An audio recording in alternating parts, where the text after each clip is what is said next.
All right, welcome everyone, and happy New Year almost 2025. We have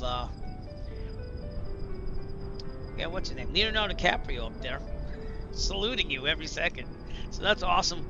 Welcome to another Eric flight. We're gonna just take a general flight here. I wanted to fly in the west. I've been flying too much in the east, so we're here at Big Bear, California, which I'm hoping is gonna do good. It's stuttering a little bit with everything that's loading, but it seems to be holding up. We're going to take November 489 Echo Foxtrot out as soon as it unfreezes. It looks like it was doing okay. Frame gen's off because I knew that was a problem last time we did this. But we're going to go to the Grand Canyon. It's going to be a little over 2-hour flight. And hopefully I can get back in the plane. There we go. It's just loading scenery, so it's a little slow. But once we get out of the area, we'll be fine. 2020 because 2024 isn't all it's cracked up to be right now. So I'm gonna do what we do best. All right, realism is on. I'm gonna automatically put the charging on because we know that is a constant problem. But everything else seems to be working here. So throttle out. Today was a fun day. I got to fly the Arrow 2, Piper Arrow 2, first complex aircraft I've ever flown in real life. It was pretty good. It's a lot different. It's 200 horsepower, so it had a lot more kick to it and everything. But we're all good. There was none of this. Red alert. All hands stand to battle stations.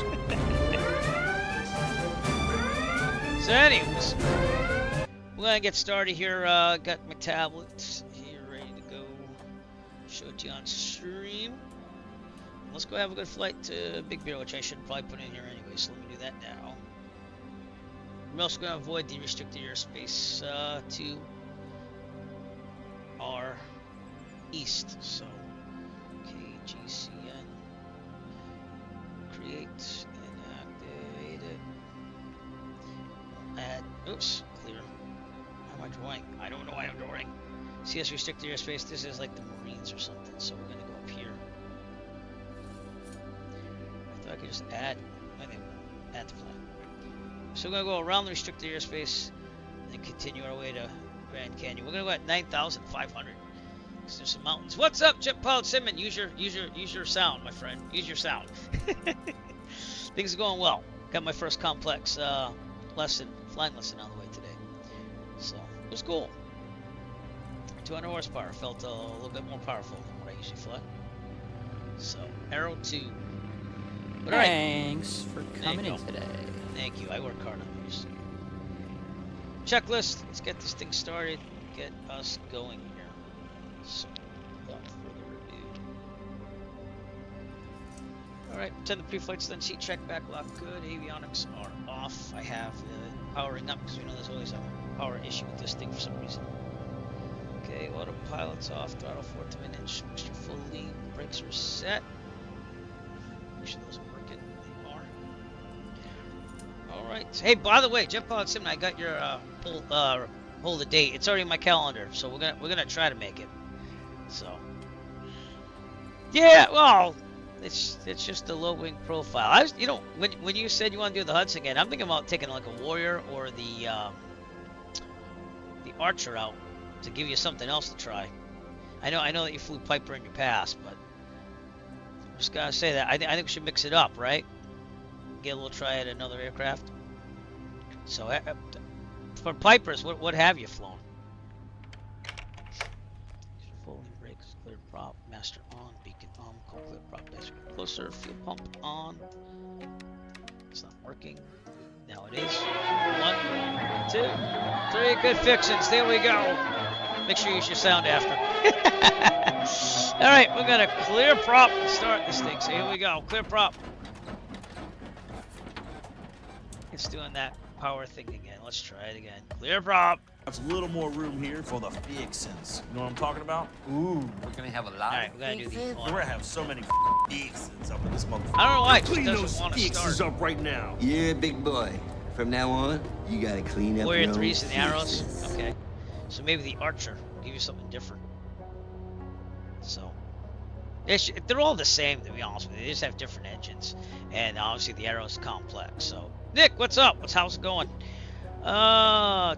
Mixture bridge. Full. Where did that? Okay. Well, pressure is in the green. Lights as required. Nav and taxi. I like turning the nav lights on even during the day. I know they're not needed. But my teacher looked like I was insane today. I was like, I want to turn some nav lights on just to how. He's like, well, you don't need them. I was like, I get it. But, alright, I don't know. I like lights. I like to be seen. Seatbelt harnesses, flaps are up. Make sure they go down. They go up. Good. Fuel should be full, so I forgot to do that. Let's pretend that it was full. Alright. Oh, cool. Cool, man. Cool. Well, I hope everything goes well for you. Warm weather. I'm on WBSim. I'm going to be on WBSim. I'm connecting now. So if you want to join us, you can. The seat is a rumbling, but kicker's in full effect. Alright, heat vent for frost. I don't think we're going to need it, but we'll see. Oh, 48, we're going to need it. Alright, so heat's on. I'll tell you one thing about the Arrow. It had good heat in it. It's like the most heat I've ever seen in an airplane. So, well, saving money is good. I don't know what to say, Nick. But, you know, you do it. You do it. You know, either one, you know. Yeah, well, it's been kind of cold here, so avionics on. All right, I'm gonna switch to the GNS 530. But if you want, I'm just on the apron here in Big Bear, so I'll even wait for you for a little bit. How's that? I don't mind. Companies welcome anytime. All right, up to my real sim gear GNS 530 and altimeter. Gotta get some weather here. Okay, ATIS and Big Bear is 135.925. Hope everyone had a good Christmas, by the way. We had a pretty good one. And my radio's all messed up, so I get this going here. Just give me a second. I wish it did the calibration there, like it does in real life, but it doesn't. That's okay, mine does too. That's why I do all the work while it's loading, to like get everything ready for the streaming or anything. But we're doing the 3-peat again. We're on Kick now, so Kick, YouTube, and Twitch all at the same time.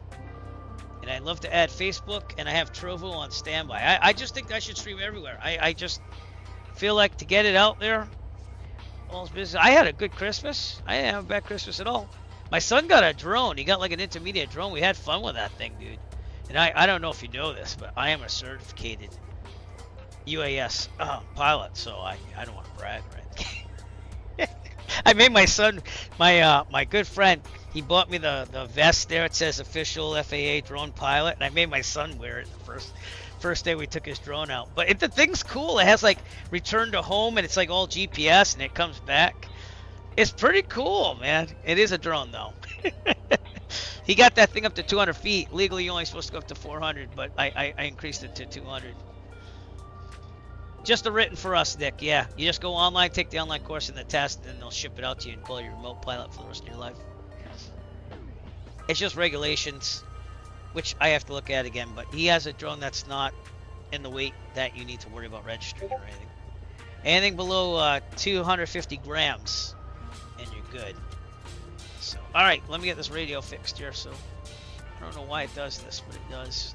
2.5. Thank you. What's this? 135.925. There we go. Calm 2.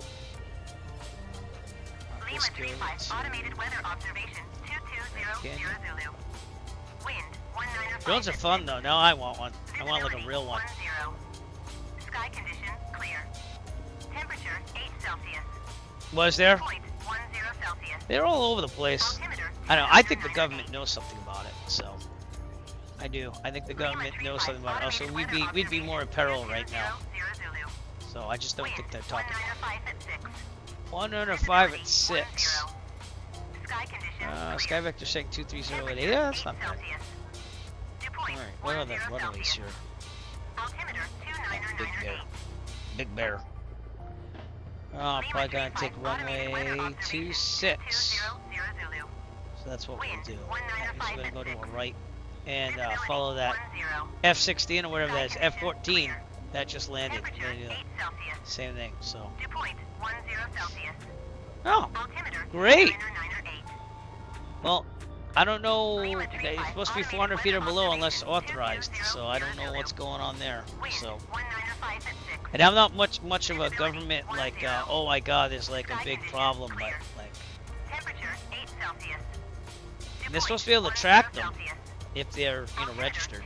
So,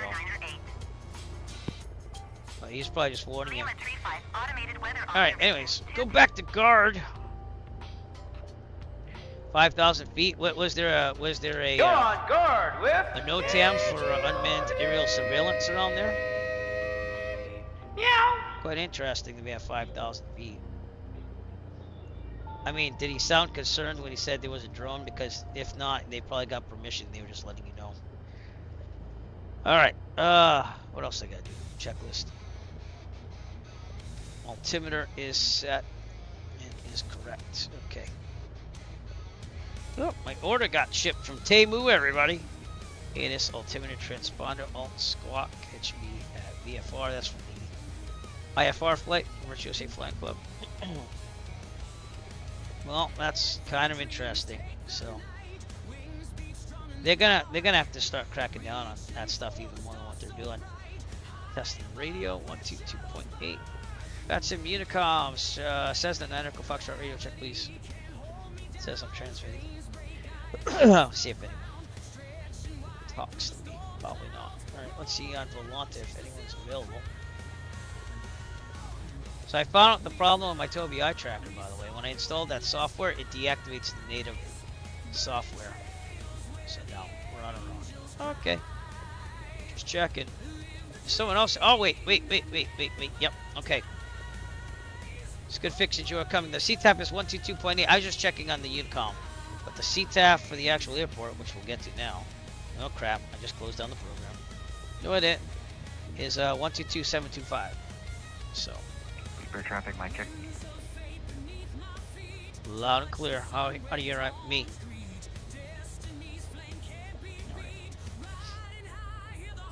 Bye. I heard. Alright, thank you. Thanks. Alright, I'm going to the CTAF now. Alright, so. Good there. Schedule pauses for Lanta. Oh, is that a new feature? I don't know. And I just had an update before we started the stream tonight, so I don't know what's going on. But alright. Other than that, checklist.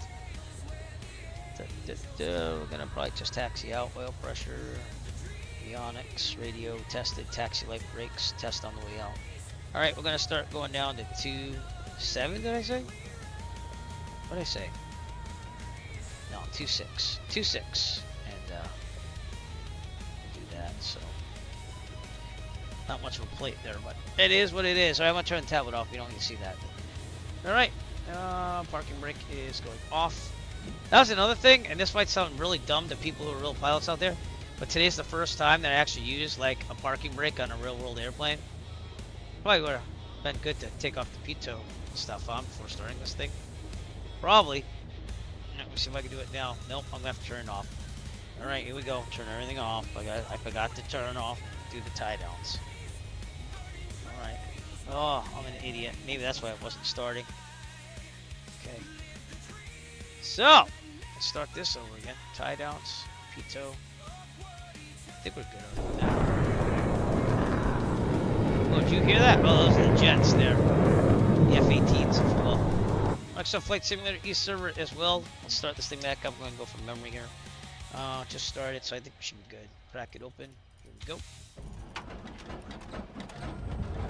Yeah, that did start up now. See what I'm saying? It's like finicky. Alright, nav, taxi, avionics. I have to redo everything. Good fixings. You still need time anyways, right? I hope so. Alright, I get my kick chat out here. Not that anyone only does that, but it's there in case I need it. La. Wrong one. Right one. Okay, good. Minimize this. Good. Come on, better now. Okay. You're ready. Alright. I'm just waiting for my whole thing to move back up here. So. Alright. My radios are on the right way. So we're good. We're still on guard. And we're going to taxi down to runway 26. So going to the right down there. Should be good. Alright, here we go. Straight out.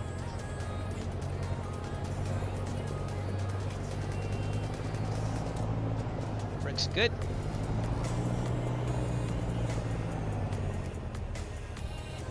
WI tracker on. Ooh, it works again. And the settings inside 2020 make it smooth. Smooth. Smooth. It's nice to see things. Good fixins. You in the Bonanza? Could be. Could not be. I don't know. This is going to be a little over 2 hours the way I'm flying. So.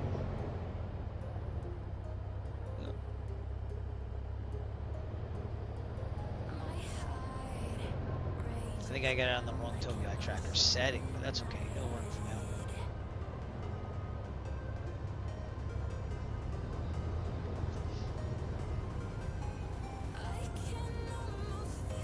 I don't think 165 an hour wet is bad for an Arrow 2. Traffic 0114, stop and taxi. Okay, can everyone hear the WBSim, by the way? Did you just hear that radio call? Because I changed the output, so I want to make sure everyone's hearing that. So let me know if you didn't hear good fixings calling this taxi. I'm going to do one up now. So.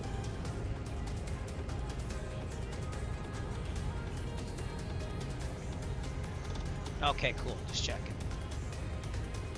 I changed it to its dedicated on output. Look, there's cops here. Just to make sure. Some signs here. I can't remember what chaos. There's no command for chaos. You mean Captain Chaos? I think it's Captain. I can't remember. I think it's Captain. Dun, dun, dun! Turn left 10 degrees. Avoid departure. Avoid school. 10 degrees left. Okay. Did you get that? Good fixins. There you go. All right. Come on now. I'm gonna blow it right to that sign there. Okay. Here we go. WI tracker off. Brakes are set. Fuel set to both. Trim set for takeoff. Flight controls. Going at 9,500 myself. Enunciated lights are good.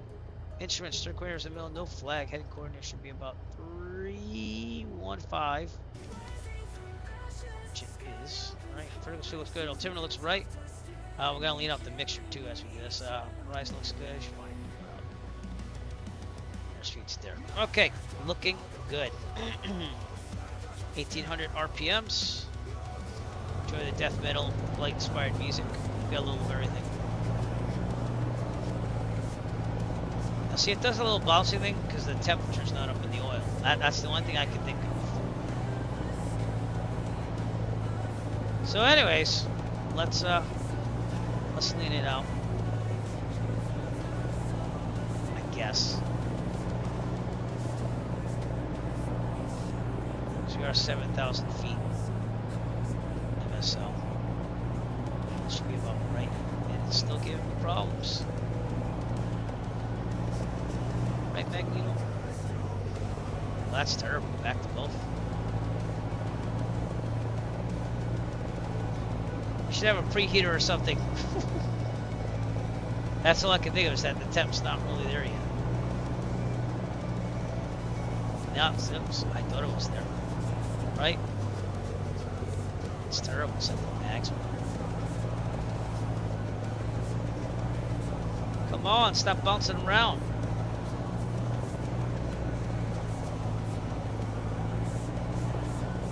It's not my fault that you're not realistic and you'd probably be heated up by now.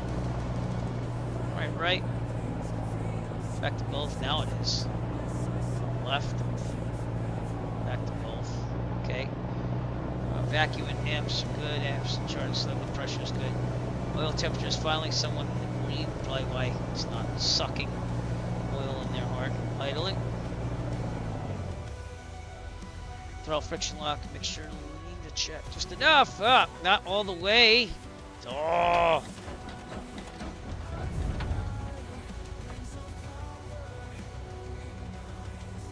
Back to 1,000. If there's a problem on the take a full mechanical emergency, otherwise there's enough available room ahead of us. We'll abort takeoff and land directly ahead on the runway. if we are, let's say, under 7,300, this problem mechanical issue, otherwise a mechanical emergency, otherwise we'll land directly. I have no more than 30-degree turns, best glide speed. This is 68. Getting that from my checklist. If we're above 7,300 feet, this problem mechanical emergency, otherwise we'll take a turn to the, where are the winds from again? Lima 35, automated weather observation, 2300 Zulu. Wind, 1907 at 6. Visibility, 10. Sky conditions, clear. Temperature, 8 Celsius. Dew point, 10 Celsius. Alright, we'll take a turn to the left and land downwind on the taxiway. The grass, the runway, roads are available to us. Best glide speed again is 68. We rotate at 55. We climb at 74. Allison, announce our departure. Ladies and gentlemen, my name is Allison and I'm your chief flight attendant. On behalf of sir, the Eric Flight crew, welcome aboard. Or may I At go? this time, make sure your seat backs and tray tables are in their full upright position and that your seatbelt is correctly fastened. There's a guy fastened. on YouTube We will be departing shortly. that went through all those settings. I forget what his name is, but I'll try to forward it to you after if you want. It's because it's reading your eyeballs too much. Big Bear traffic, Cessna Foxtrot departing runway 26, departure to the northeast. Big Bear. Okay, here we go. Clear.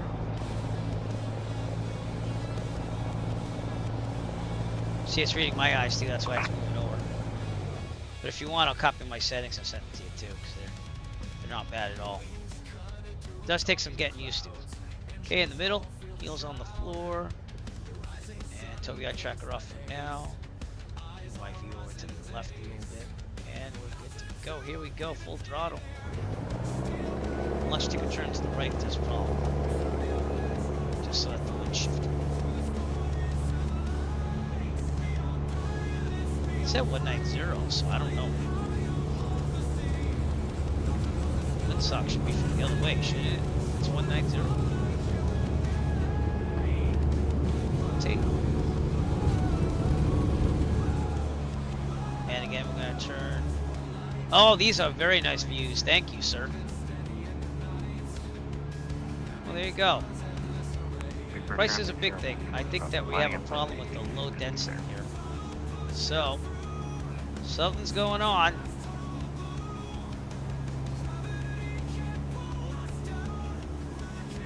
I didn't lean on my mixture. That's what happened. Jesus. Well, this is bad. That's not the way to start a flight. Here we go. See? Should have checked that, but I didn't. Should be right about there. High density altitude. Alright, 10 degrees to the left. We got tracker on. Not the best. Clear to the left, we're going to turn 10 degrees. Here we go.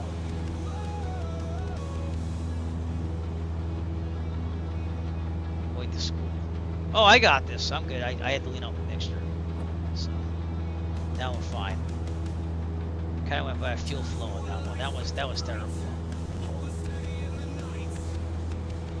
Alright, we'll take a left-hand turn out of here. And then we'll meet up with our attendant crews here.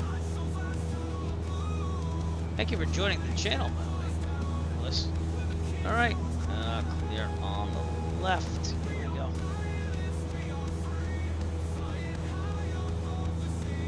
Try to get my TOBI track in this thing. I feel like I'm like really high up on the seat. Fine now. Okay, put it on the left still.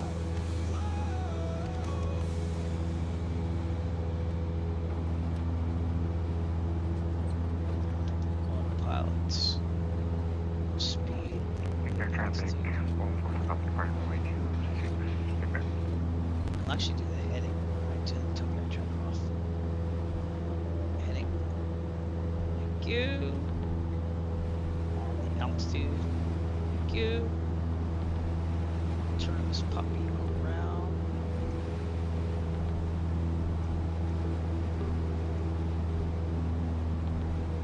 little bumpy, but the turbulent, it is heavy turbulence tonight too, so just to let you know that makes sense.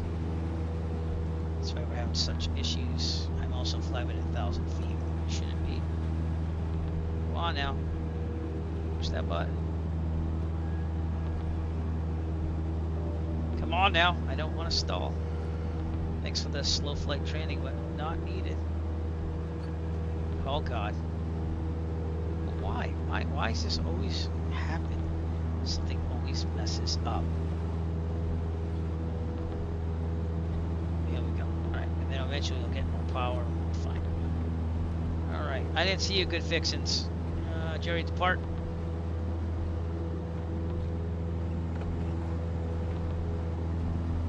don't know if we did or not. I'm gonna lean off the mixture more if I can. We're looking a lot better now. Yeah, that was dumb. That was kinda dumb. I were to lean out mixture. Problems I'm on the East Coast in real life, so I never really have to do that most of the time. It was a rookie mistake. And people have done that mistake and suffered terrible consequences. But here's Big Bear. Me, I stream when I can because I have a wife and kids. I happen to be on vacation this week and next week, so I'm trying to do it here and there in between everything. So I can't really have a schedule. Let's put it that way. There's too many things going on. So, but I do stream when I can, so make sure you push that subscribe button and it will pop up. Okay, let's do a little direct here. Okay, nav, thank you. And we're on our way. I'm getting 80 knots, looking pretty good. Outside here, Big Bear, California. Good fixings out there as well. Got to turn my strobe and landing lights on to run down. There you are, right there. Good fixings. Well, thank you. I appreciate it. Like I said, I try to stream when I can. Sometimes I'll go for like 2 weeks, but other times it'll be like vacation where I stream like 3 or 4 times a week. And I appreciate your support. I've also tried to get streaming on Facebook, but I didn't get to 100 followers, so I never really pumped up the Facebook people. So, fixes looking pretty good there. We're in 489 at the Foxtrot. We're about to go in the desert. It's amazing how you go from like this pond, this little like woodsy part of California, the mountains, to like desert. I need to change. Instagram I do not have. No, I have a Blue Sky account, which is close to what I'm gonna do. Instagram I never really just got on it. I maybe will in the future, but I can only post so many times too. Like I'm trying to get better at that, but yeah, I have not been to Southern California except for Los Angeles about twice in my life. So this is very nice to see for me, and places. Actually, that's not true. I went to Las Vegas about twice. So that's about it for the West, though, for the Southwest.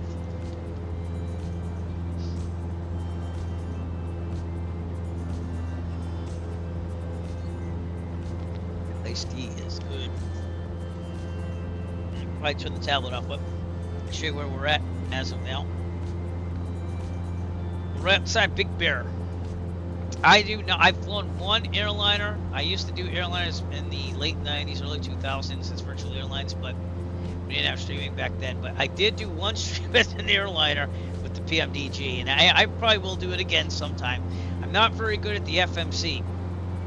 I'm trying to understand that whole thing, and I got most of it last time, but I'd have to look it over again. So, but I do plan on flying an airliner again in the future. Just it won't be steady stream. We mostly do GA here, and we occasionally do the Honda Jet and the Vision Jet as well. And I don't know, I should get to a lot more than jets I actually have, though. So, look at these beautiful colors here. This is Google Maps imagery, by the way.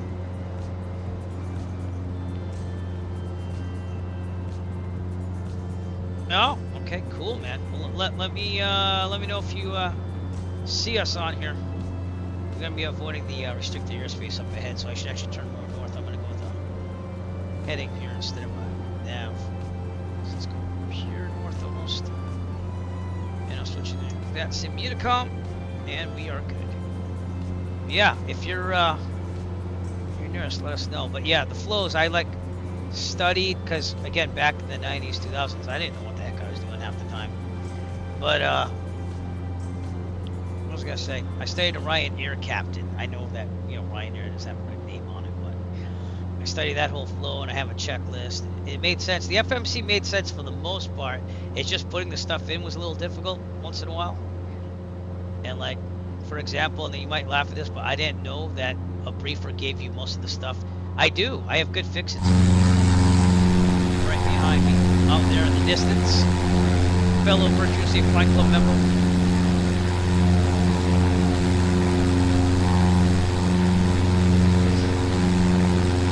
Pretty good. I believe I'm at cruising altitude, so I should probably knock this down to 2,500 and lean out.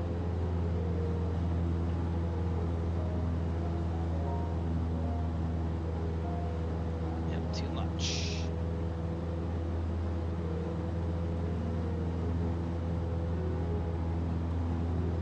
Okay, ground speed about 113 knots. I'll take that all day. Thank you very much.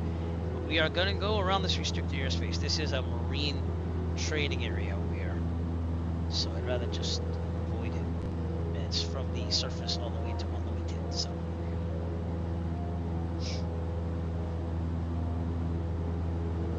All right, man. Well, thank you very much, and thanks for chatting too. I appreciate it, and see you on another broadcast. We should probably take a Vision jet out sometime during this vacation break. That's what I'm thinking. I should probably try a commercial jet too, a Citation or something. All right, how are we doing? Doing good. Hey, let's get some ATC chatter out here, seeing that we don't have VATSIM on here yet. Oh, that's right, this doesn't work. I forgot there's a problem with the program. There's another thing that doesn't work. That's okay. I'll figure it out eventually. It'll be alright. Good fix it, you're right behind me.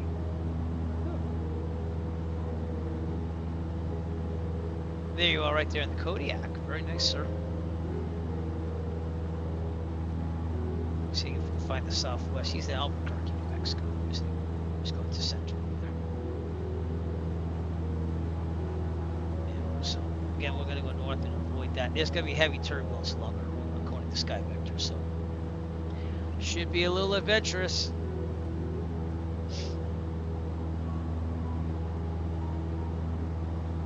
Should be a little adventurous. Other than that, it's supposed to be pretty nice.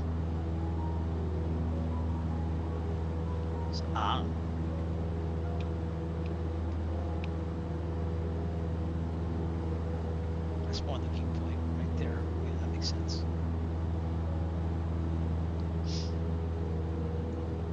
Good fixes. This is for you.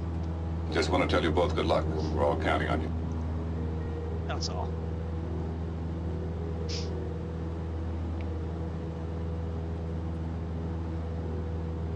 Pretty nice weather. Right, we're not doing real world time, but we are in real world weather, so it could be nighttime.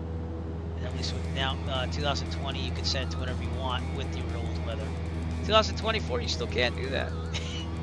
Did they release a patch anytime soon? Because I would like to use 2024. I don't know what the status is on that.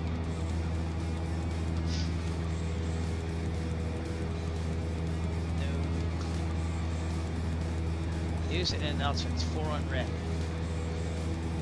1.2.8. No, that's the limit. So we probably have to wait until. Was there a development update today? Last one was on the 19th. That's why I'm asking. Doesn't it come out every week? I don't know. Anywho, get around the airspace. Nice desert there. There's Abraham Ranch, A&E Ranch, down there from Fairfields. You see them.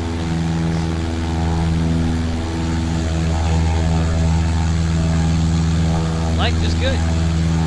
Flight is good. I should have took a picture of me coming from Big Bear, but smile. Pretty nice shot there.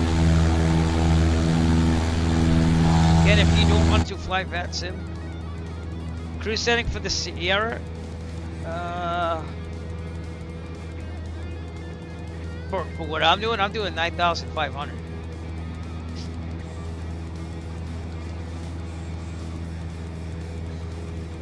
So it says the highest 11,800, but they're talking about like right at Angeles Oaks, that peak over there. So that's why it went 9,500. Power setting, the Sierra. I don't quite understand what you're saying, my friend. I'm at 2,500. Oh, okay. Well, did you lean out the mixture? Because I'm at 2,500 RPMs and cruising at 103 knots, which isn't that bad. You did? That was my problem. That's why I sucked getting out of there.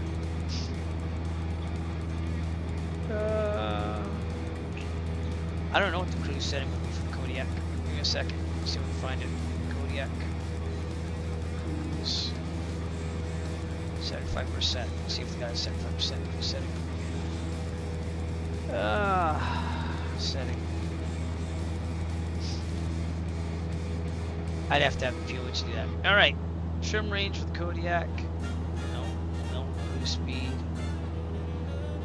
You have a prop on that, right?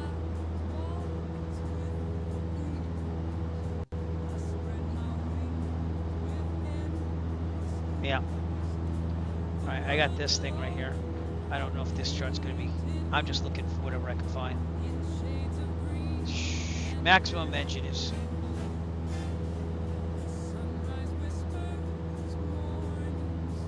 What's the maximum RPM? Or the what's like 75% of the RPM? I'll give you a setting on that.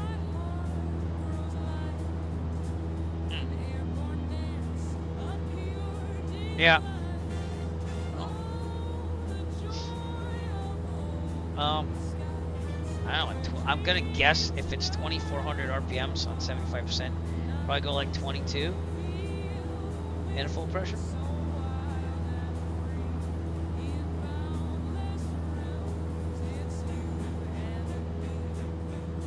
Now you gotta make me go look for a Kodiak POH. See if I can find one. Kodiak 100 pilot operating.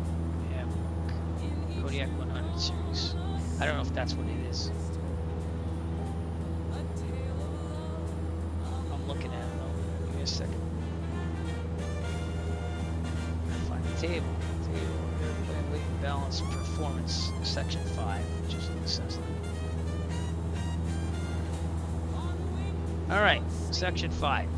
Here we go. Pressure altitude 12, 10. Let's go at 10. Okay. Zoom in.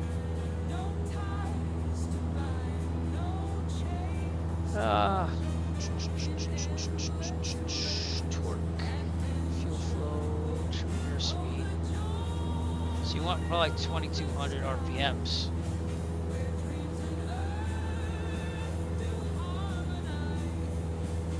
So maybe 20 manifold, 2,200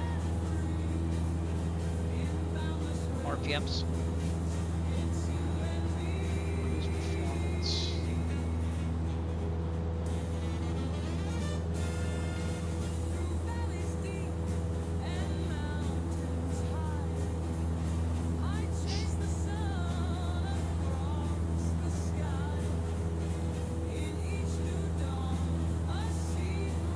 Usually they have a chart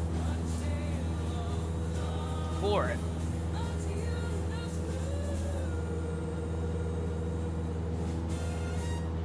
Be in here somewhere. It's climbing charts.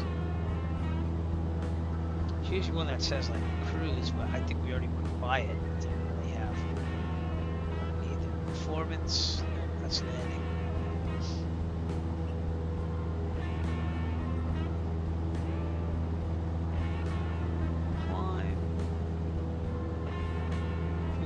Send.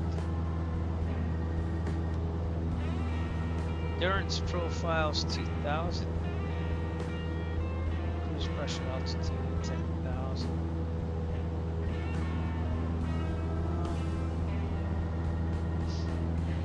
This tells you the fuel flows. That's at 25,000.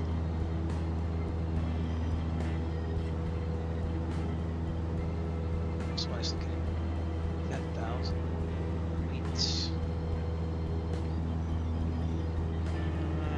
2200 RPM would be the most that you want to go according to cruise performance here in temperature.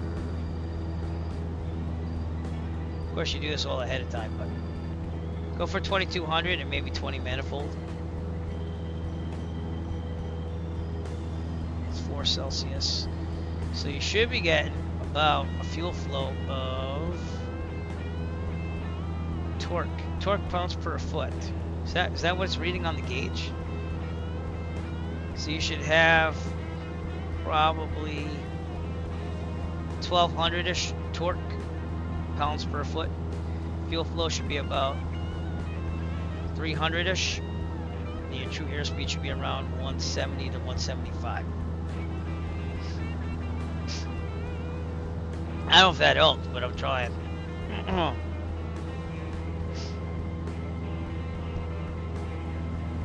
Alright, say look outside. We're just about getting around the restricted airspace. I gotta go a little bit more to the west here. Let me do that. And you can see that on the tablet here, which is how I'm doing my navigation here. Then once we go around this, we should be pretty fine. Restricted airspace is out there to our right. These beautiful views though. I miss these.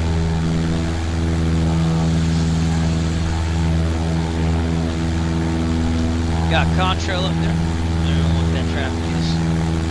Not seeing it on ADS-B, so could be East Server traffic.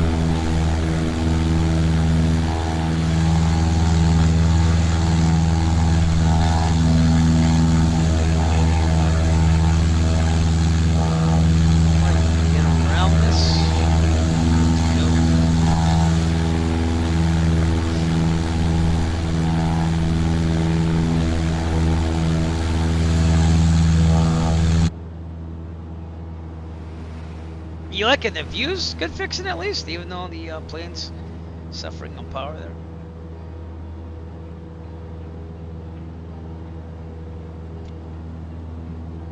Alright, cool.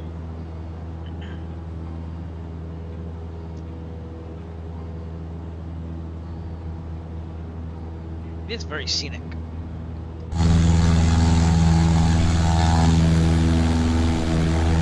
You're right back there still. It is, especially when your life's not in the balance. But yeah, I haven't flown the Kodiak a lot. I did buy it a while ago. I just haven't gotten into it. It's ridiculous how I bought some planes and I didn't even really try to get to one. But I have the Aero 3, which I'm going to have to start flying because it's the closest thing to the Aero 2 that I'm now trying to fly. So, time for another stream on that one. I've never done that. And then I also have the Piper Archer, which I have flown in real life. I have that too, but it's Coronado. It's okay. It doesn't have an autopilot on it. You could kind of edit some files to put one in. But... oh, cool. All right. You should have Section 5 probably, because they're almost all the same. But I don't know what the gauge reads on the manifold, because it says torque pounds per foot. So, and that's at 10,000 feet. They say 2,200 RPM, and we're about 4 degrees Celsius. So, take it as you will.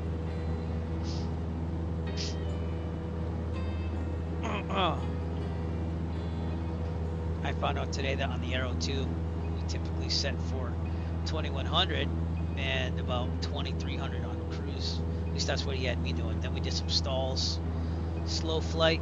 It was like a checkout, but then we actually worked on the complex thing as we did 2 landings today. And it's not that it's hard, it's just, it's a lot of flow, memorizing the flow of all those.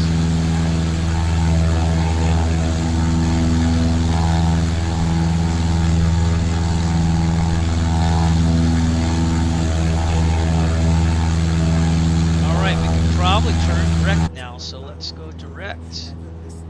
Go nav. Good to go.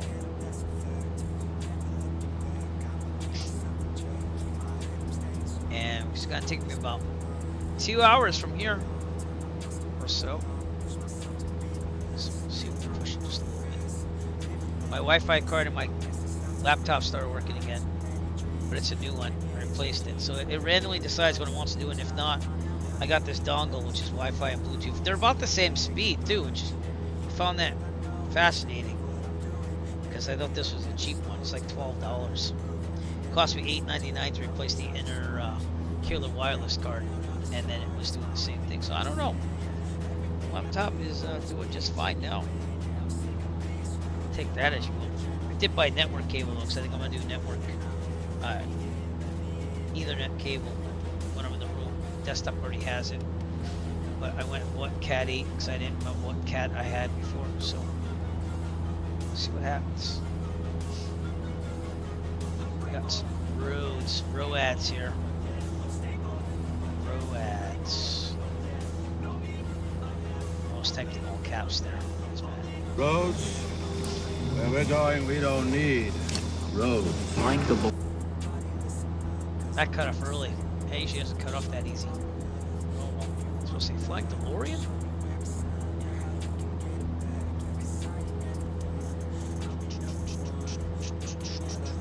Let's lock this thing down, everybody. Let's lock this thing down. If you know what that means. It means we're gonna lock it down as soon as I find the button. Oh, here they are. Okay, I'm gonna lock this down.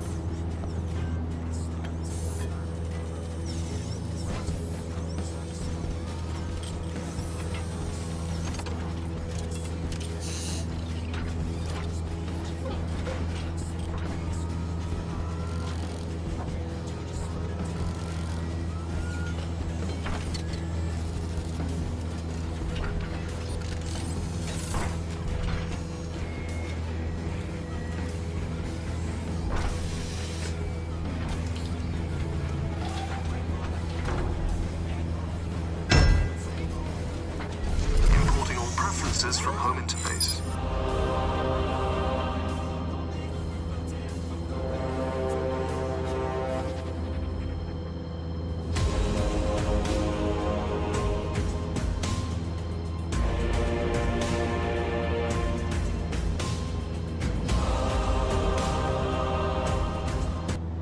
Yep, so we locked it down. There we go. Importing all preferences from home interface. Systems are now fully operational. There you go. Jarvis is complete. I don't know what he does on my flights, but he's complete. Sorry, I have fun commands. Alright, we're looking pretty good. Amps are still charging. Vacuum was good. Pressures, oil temperature's good. Don't have to worry about changing fuel on this. That's one beauty of these Cessnas. Fuel flow should be about 8.4, so it's about there. Might even be a little lean. We'll leave it there. Okay. And things are looking peachy. A-okay. Excellent! Alright, stick another look outside. Stick the airspace, stick the car right.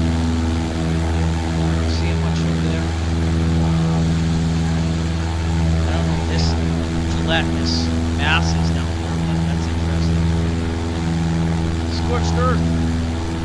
Looking for good Dixons again. I don't know where you went.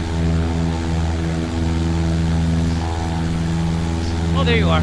Way up there. Gotcha.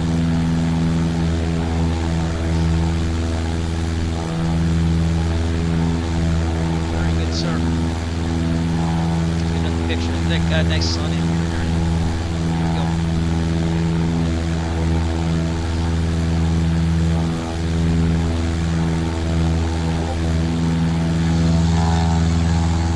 Pretty good, any traffic down? Oh, there is. Some good traffic on the road.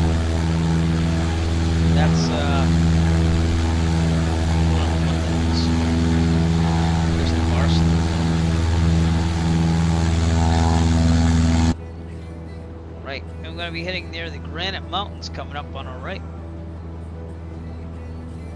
Well, these beautiful mountains over here. On our left is, I don't know, but there's a microwave tower down there somewhere. And power lines. You can see the power lines. That's that VFR edition there. FlightSim.to. That's a really good add-on. That's a lot of objects that should be there that are not really there.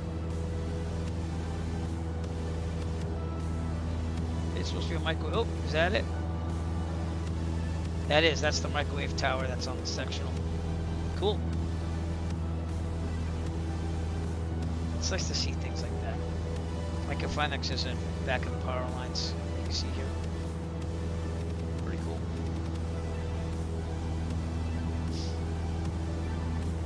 If you did want to join us on the flight, we have Ludlow private airport just to the south of us. I'll show you the tablet here in a second. You can get on there really fast. Join us. If not, if you want more time along our route, it's gonna be a while, but you could join us at Laughlin Bullhead International, Kilo India Foxtrot Papa, just south of Las Vegas. That's on Colorado. That's the border of Nevada and Arizona. So I still remember that airport because in like the year 2000 I was doing my virtual airline flight and I had to do an emergency landing there. I don't know why after 24 or 5 years I still remember that, but I do.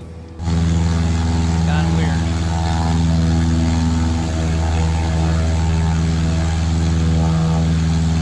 Got some beautiful mountains coming up.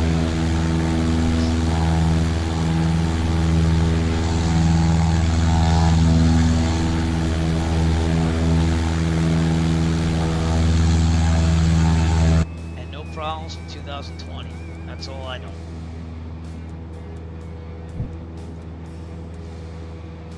I wonder what that little update was today, because when I loaded in, it said mandatory update.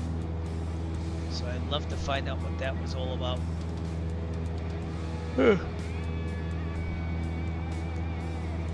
Was it the aircraft and avionics update 3? No, that was October 1st. That was a while ago. Yeah, sorry about that.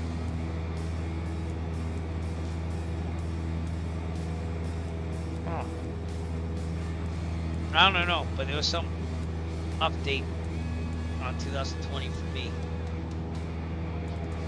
I love if they put the advanced ground handling in. Yeah, that's not bad. I don't know, you know, maybe I can't even tell you what that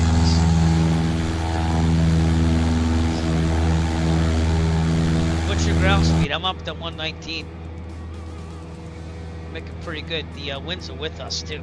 That's why I kind of picked Big Bear to here. If it went the other way, it would have been longer.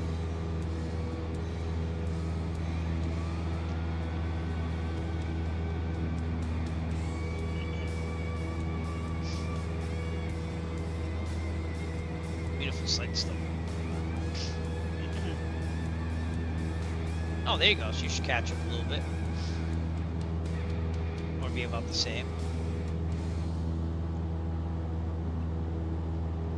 I'd love to fly out here someday. That'd be awesome. Not awesome if you have to. I mean, there's plenty of places to land, but probably not awesome if you're out here. Unless you get hit near a road or something. So, I have to make a new event for the Virtual Safe Flying Club. We need more events for January, so I got to figure that out. So, I'd like to do a camping one, camping inspired one with planes, but Kern Valley was pretty cool, but try to find another one, and not in the Northeast. I don't think that'll be in January, but we'll probably do the Wild West one again. I have ideas on that. Every year we did like a different thing. The first one was right on the Billy the Kid inspiration. Then I think we did airports of Arizona, Wild West towns of Arizona. Then last year, the last one we did was Wild West towns of Colorado. So I don't know I forget. I think I wrote it down, but get some ideas while I was pressing this. So it gives me a chance to bring up that wonderful graphic that we have for that event. You're right behind me, good distance. Still there. Sun's blocking you. Yeah, back there. See your nav lights.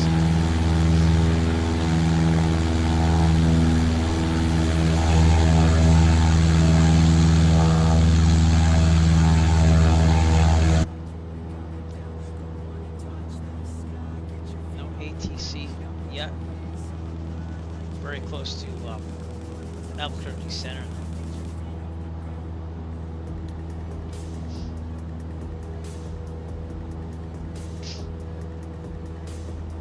But we'll be just north of that airspace.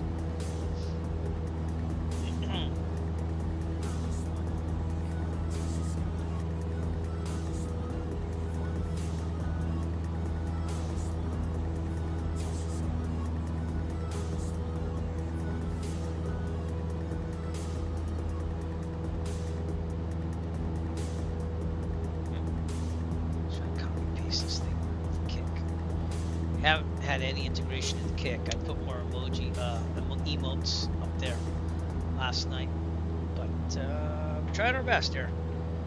Gotta get some kick banners going on. Look at these beautiful mountains. It's very nice scenery. I mean, I think 2025 has better visuals, but you can't beat these visuals still.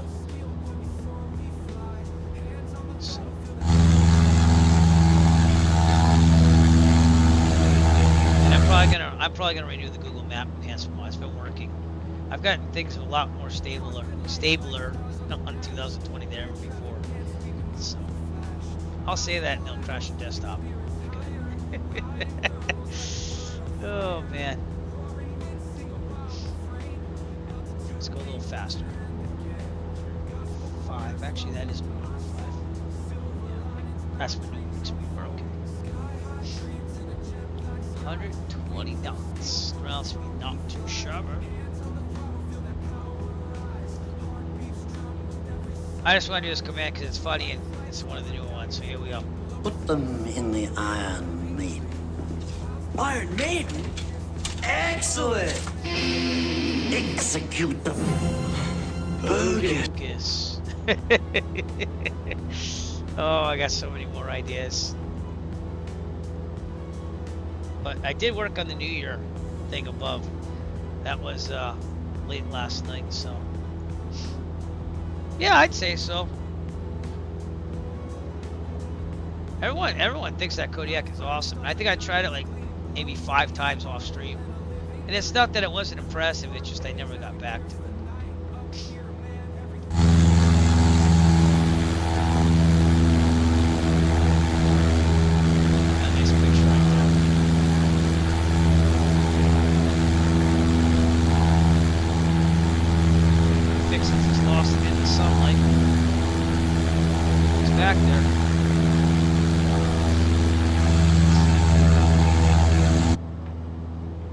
Oh, you're in the Sierra? I thought you were flying the Kodiak. It says Kodiak on. This is why. Am I right or am I just confusing? I'm probably confusing. It says Kodiak.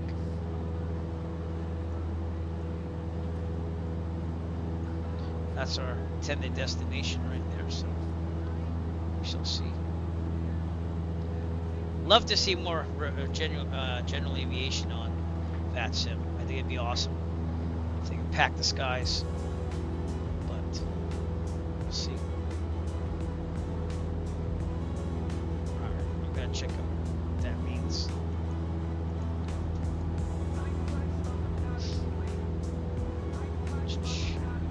I put in BE-24 and it says Beechcraft Musketeer, which makes sense with the BE, but in the retractable gear model 24R Sierra. That makes sense?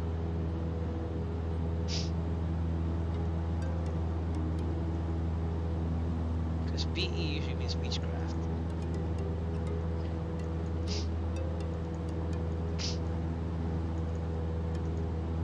But I'm probably gonna end up flying the Techno P 2010 again sometime soon, because I kind of want to fly that again. Even though it's not like the best model of the airplane, it's pretty cool to fly still, I think. So, but I'll probably pick it up from where we left off in upstate New York and go somewhere with that. There's moderate icing and there's severe and moderate turbulence here, so I don't know if you're feeling that. But I haven't been feeling much of anything, to be honest with you. I didn't put pitot heat on. I'll do that now. I don't know. Severe turbulence where we're going too, so it's gonna be interesting. It says 080 at 3 knots though. So, I don't know. It was very smooth flying today in real life in the Northeast here, I'll tell you that. Very calm winds. So. I will say one thing about the Arrow. The brakes on that, you have to use a lot of differential braking to taxi with it, and it's very heavy on the brakes and the pedals compared to others. But it's 200 horsepower, so it's got to be over 200 to be high performance endorsement. So that's why it's just complex. It has landing gear. I'd say it. You have to push it a little bit more than even the Cessna. The Cessna is more of resistance. It's not a free castering nose wheel. Actually, no, I don't think it is. I'll have to double check that, but I don't think it is. But it takes a little bit more force. And the other thing is the co-pilot seat, he doesn't have brakes on it. The pilot in command seat is the only one that has the actual toe brakes. So like if he had to stop it, he would do the parking brake. He demonstrated that. And that was his only source of braking. So that was it. Like he had rudder, but he doesn't have any toe brakes on the second seat there, which I thought was. I was like, well, why is that? Is it a cost-saving maneuver? Because a lot of those Pipers, the Warriors, to compete with the 172s, it was supposed to be more of the budget-conscious aircraft. That's why, like, you have the rudder vader, stuff like that. The, you know, what should we call that? On the back there, the rudder's built into the tail. So, I mean, I've actually grown a little bit fonder about Pipers since I started flying them. I mean, at first I was like, oh, this doesn't feel right. It's like I like the low wing, but you can't see out the window as well. But they're more stable on flying. Like they don't get affected as much by bounciness on landings and stuff. Cause the high wind, you catch a little bit there. You're kind of coasting a little bit more. Whereas the Pipers, if you pull out that power, they go down a little faster than the Cessnas. So. Sorry, I had a child running by my room. Felt very heavy. I did notice the difference in the power though in the engine. That's the most powerful engine I ever flew. So, you are great, good fixins. I almost said great fixins. I believe that's you.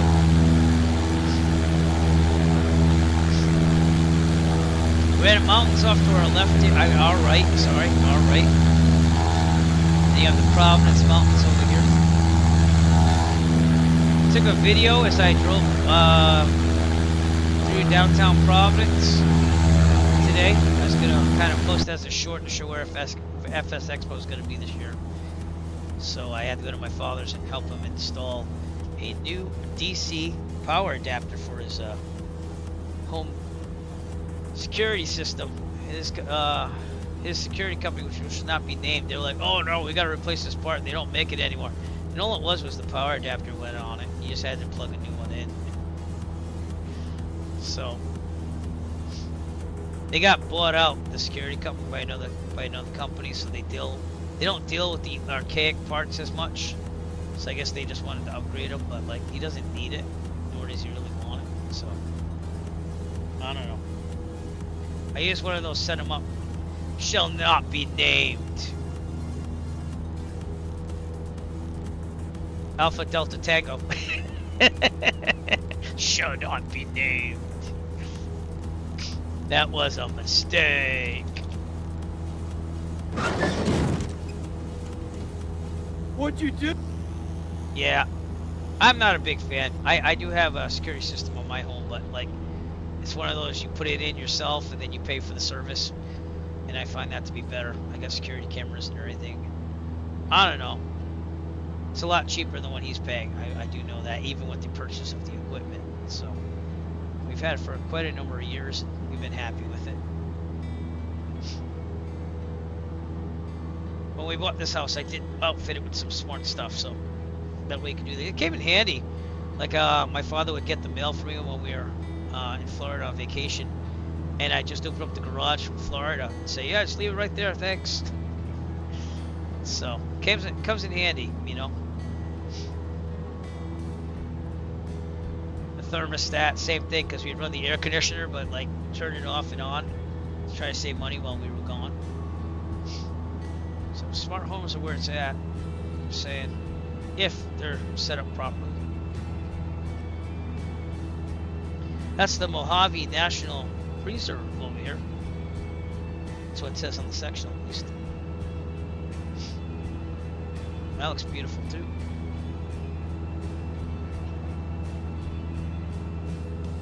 Do my little scan here. Amps are good. Volt vacuum's good. Pressure, fuel flow's decent. Looking pretty good.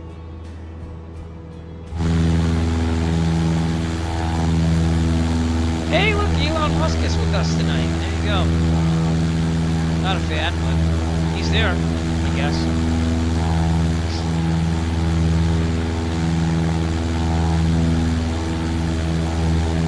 I think his technological ideas are cool, but someone's got to push the envelope on that, you know?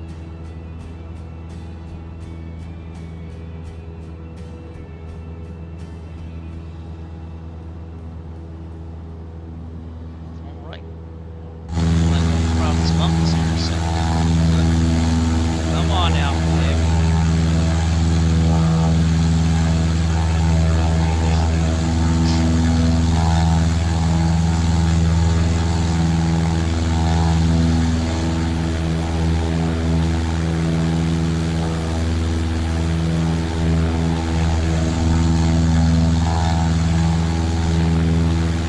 Maybe tonight we'll try the replay system. What you call that? Where is it? Is there some?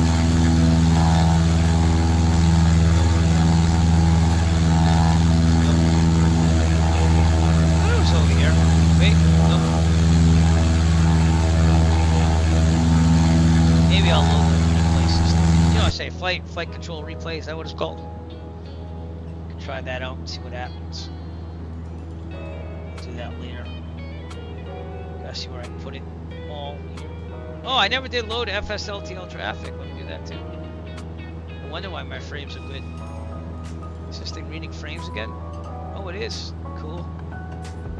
We're at 48, and that's without frame gen, by the way. So, pretty good. That'll be going down as I load FSLTL traffic. But yeah, not bad.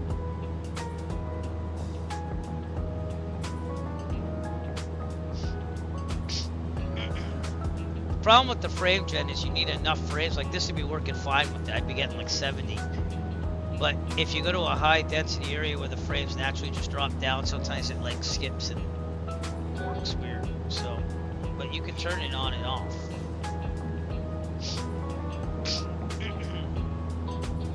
I gotta see if I can set a shortcut key to that. I don't think you can.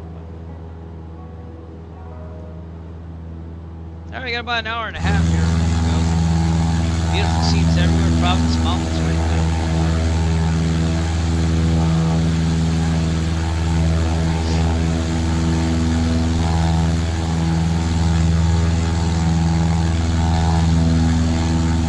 It's really nice scene.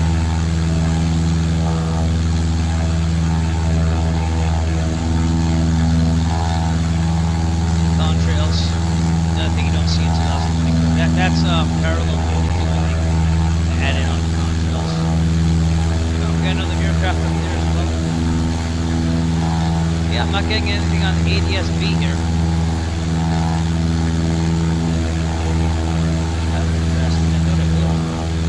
all the TFRs for drones. Yeah.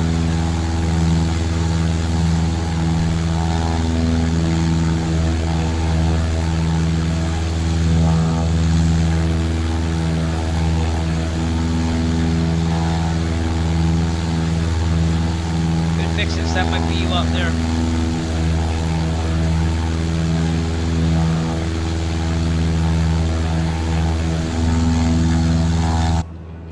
Back in seaplane. So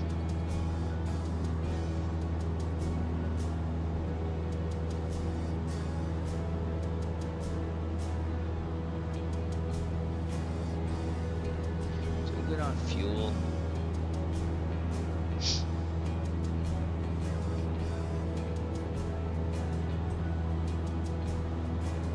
I did get the Piper Warrior to work in 2024. Sometimes it crashes the desktop when you load it. Sometimes it doesn't. With my livery too. So I don't know. I think I actually tried to stream that, didn't I? A couple of streams ago, and I deleted all those streams because. But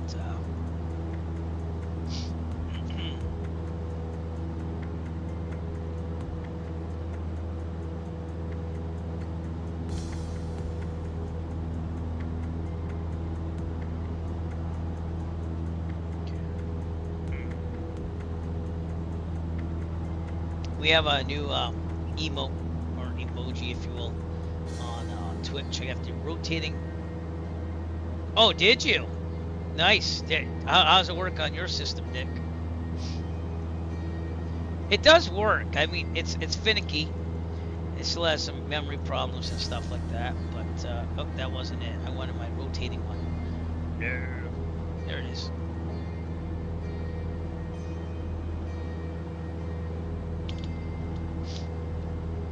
There we go. Rotating Eric Flight alternate logo. It's alright. I agree with you. If you fly just the default stuff, you have a better go at it. But... oh, that's interesting.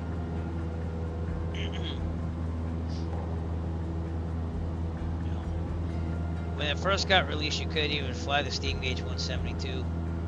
And then I got this WBSim mod to work on it, but I had to disable the 2024 Steam Gauge, and we had to install the streamed version of the 2020 172 like we're flying tonight, and then you can use the mod. So it does work, but you have to go backwards with it. And I really wish that they would open up the systems to modders. In other words, not just stream everything or have some way of doing that. Doesn't look like it's happening. The WBSim 172 mod, we already said he's just discontinued. He's probably not going to work on it. But this for me is the best 172 out of any simulator I've ever used.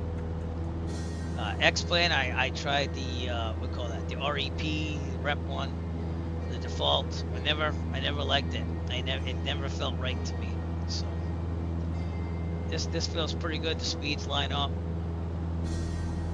So it's really sad that he can't make the same thing for the 2024 model. The only thing the 2024 model has over the WBSim mod is that it uses the newer ground handling, the flight dynamics on ground. So that feels more natural. But other than that, it flies very overpowered, as does the 152.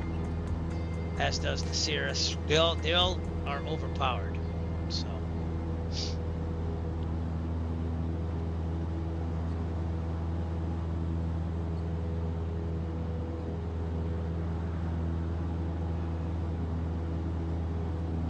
tell you one thing though, I was looking at the GPS because my watch tracks when I fly when I was in the Aero too. I had some pretty nice turns. I had a nice 360. It was really smooth. Maybe I can show you that actually. Very impressed with myself. Turn around a point, got it down. I'm saying. Here we go on the Facebook. I posted the GPS thing right there. So this was my flight route in the Aero today. We departed from 3-3 at Plymouth, came around, did a couple 90-degree turns, but here's that circle The 360 he made me do. And look how perfect that is. It's fantastic. I'm ecstatic. But we did some slow flight. We did stalls, power on, power off stalls. And then Louis just went in for some landings. And it's a good time. So this is the first landing. And then we did one more in the pattern. We taxied back. Did one more. So 1.2 hours. It was fun. And the clouds were like all over here. They were coming in off the water. You did. You did. Yep. And then you gotta choose American to go down there. I was paying attention. I passed the quiz. Good luck, man. I hope it goes well.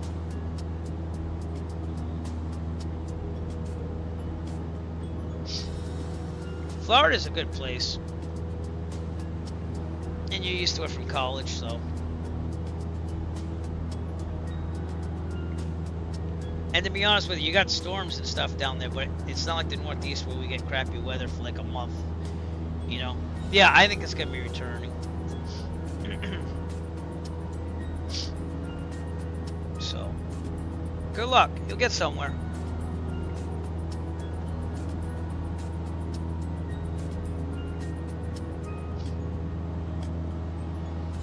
Northeast is kind of rough at certain times. Like, I remember being a private pilot, doing the lessons for private, and there was like sometimes I couldn't fly for the whole month because the weather was that bad, and that does not help flight instructors either. So, and let's face it, the majority of the people that you're going to be doing are private pilots. So, the majority. I'm not saying everyone. It's kind of like guitar lessons, you know. You always do book 1 and it says over 10 million copies sold, and then book 2 doesn't have anything like that on it.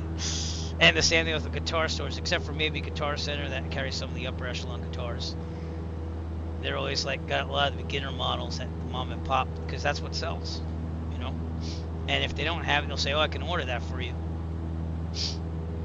There's not as many mom and pop stores as there used to be, though. So,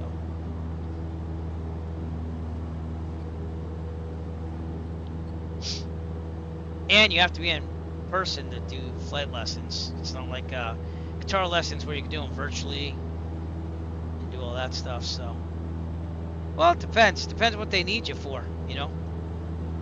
But just judging from my flight school, it seems like there's more private pilot students more than anything else. Which kind of makes sense in a way, because it's people like me that just want to fly for fun. It's probably a lot more than that. Oh, I shouldn't say that either. I don't know. Yeah, exactly. So, and it is that type of thing. I mean, you need to be there and present in the aircraft to learn it.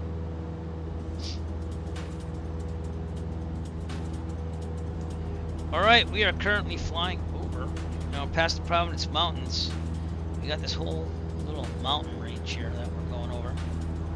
Just south of Vegas, which would be that way. Let's look outside.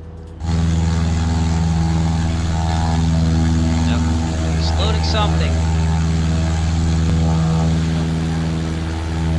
Good fixes, looking for you again. You were out here last time.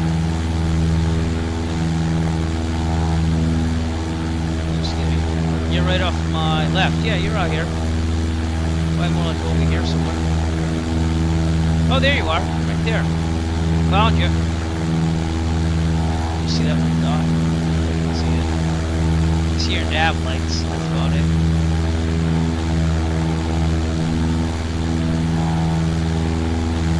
Now I lost. Oh, there you are. Right off my wing.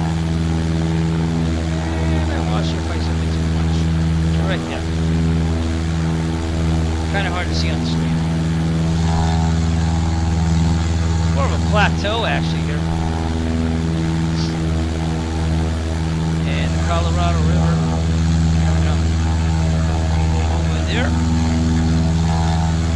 Bullhead City will be south of us. Hi! Hi! I have a heavy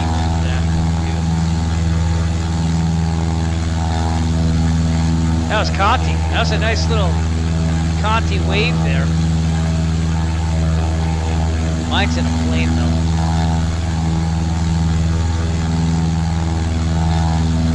That is Conti, right? Yeah, okay. Continue on. Let's do some shout outs here, shall we? Let's get a shout out to Good Fixins even though you don't stream. This is because you're flying with me tonight. Appreciate it. Moderator extraordinaire. I just want to give a shout out to Nick Resla. Once yours is done.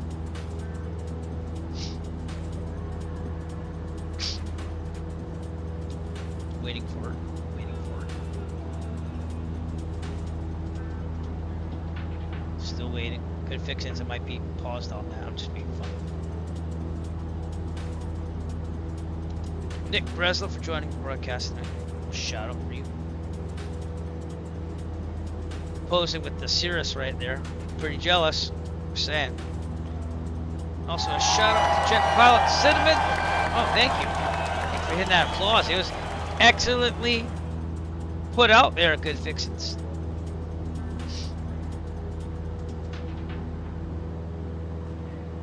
As soon as this, I like to give credit.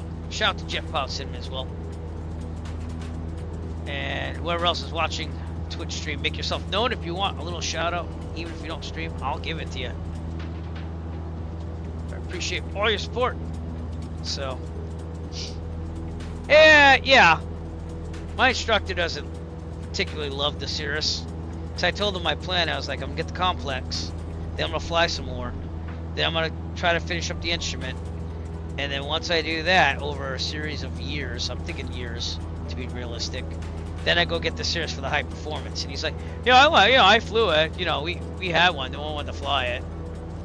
I'm like, yeah, I know, but it's the best selling newer aircraft out there. You know. Now, what did you like about it, and what didn't you like about it? Because in the sim, I like it a lot. Oh, I got you. You don't want the whole, I'm a, lack of a better term, an uppity person because I fly a Cirrus and it flies fast. I got you. My instructor said, John said the 182. Go with the 182 if you want something like that with speed.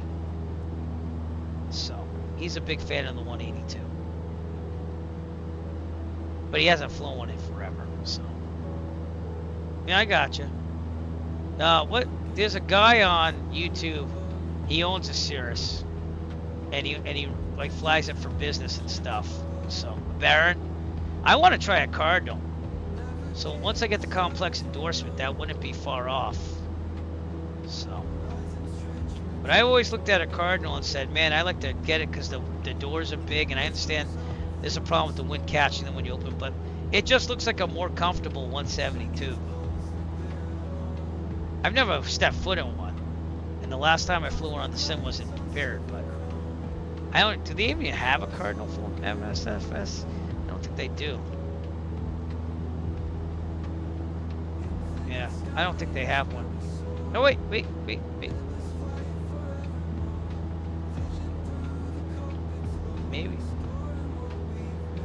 Alabeo has one? Or am I looking at the wrong thing here? This is an old post. Yeah. Someone should make a Cardinal. Right? Alabeo did make one, but I thought that was prepared. Because I kind of remember using that one.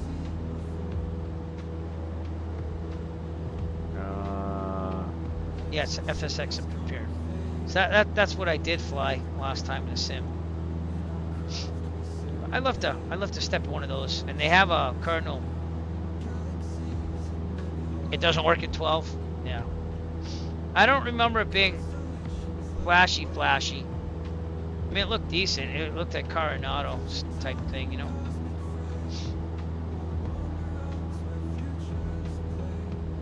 Yeah, it'd be nice, you know. But I always thought I'd be in a Cardinal if I had to buy a plane. I thought Cardinal. No, I'm just thinking I like a plane in the future. Not right now. I'm not ready for now. kids are still growing. I don't fly enough as it is. But 172 wouldn't be bad. A Cardinal would be nice to look at. And I'm not against the Piper route either. Maybe like a Piper Archer. So, the reason why, I mean, the Cardinal is a complex, but the reason why I wouldn't want to own a complex versus a non-complex is just because typically it costs more money. Running out of parts. They say it's pretty well stocked, to be honest with you. On the parts, they say a lot of the parts are interchangeable with like others. And it is, yeah. The Arrow's nice too. The Arrow has some kick to it. After flying it today, I was like, I mean, that thing cruises at 163 miles per hour, so it's comparable to a Cirrus, and it was comfortable, you know.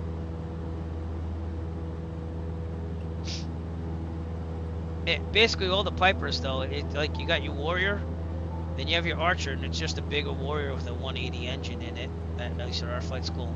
And then the Arrow is just the same. It's landing gear, 200 horsepower engine. It flies the same way, just a little bit more oomph on the controls, just a little bit, not much. And the rudder pedals felt a lot heavier though. And he told me that. He's like, those gotta feel a lot heavier. Coming up on the Colorado. Vegas would be that way, probably where all those people are.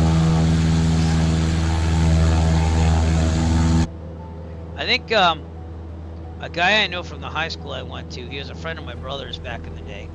But like, I saw him on Facebook, and we're friends now, but I think he owns a Skymaster. That's the one with the propeller in the back, I think.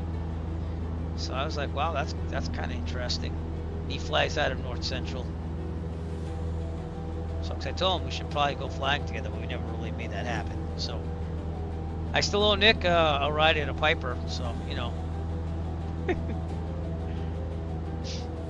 Yeah, I think it was a 337. So.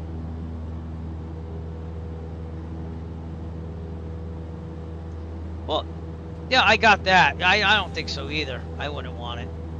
But Nick, between you and me, like, think about all the different aircraft we got to fly for real. Like that, I love renting because that's one pro of renting is that I can rent a 172, a 152, a Warrior. I can do the Archer, and eventually I'll be able to do the Arrow. And that's basically everything at the flight school except for the tail wheel. They have a Citabria, and I haven't really thought about a tail wheel endorsement because I kind of want to do the instrument after this eventually. So, but we're gonna have to start doing some IFR flying more on this to keep it up. That RNAV approach was a little iffy at the end. The other stream.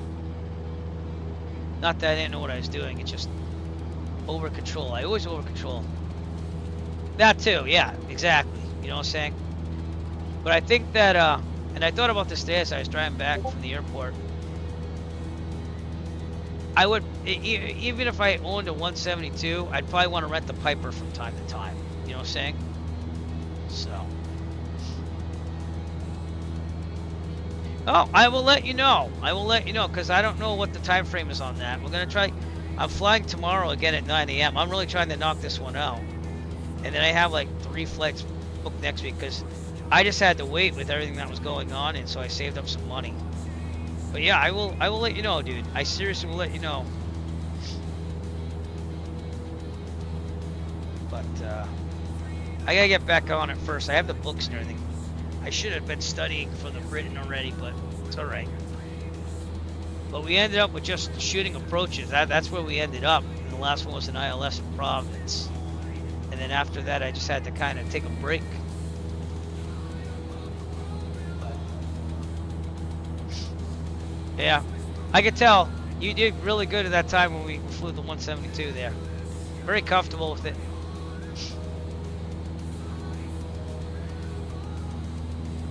But I find that the knowledge is going through my head a lot more about like thinking about like the plane, like the complex endorsement. We went over like, oh, why do you check the prop, and why does the oil go down? Oh, that's because the governor, the oil's being pumped in there. So like I got all that stuff going on in my head. So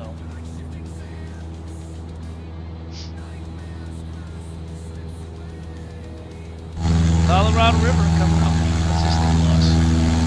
Imagine living out here in the middle of nowhere. That's not for me, but I guess for some people it wouldn't be bad. Unless it was like a fly-in living area. I have no clue what that is. There's an airport somewhere out there called Kidwell right there. Very interesting. Yep. Like I said in the last stream, I think the biggest thing is there's a lot going on. Like, I didn't even do the comms. I just worry about the approaches. He did the comms, obviously. So we're trying to get that used to that last instrument lesson. And just without having autopilot. There you go. That's what I'm talking about. But dude, if it's a flying community,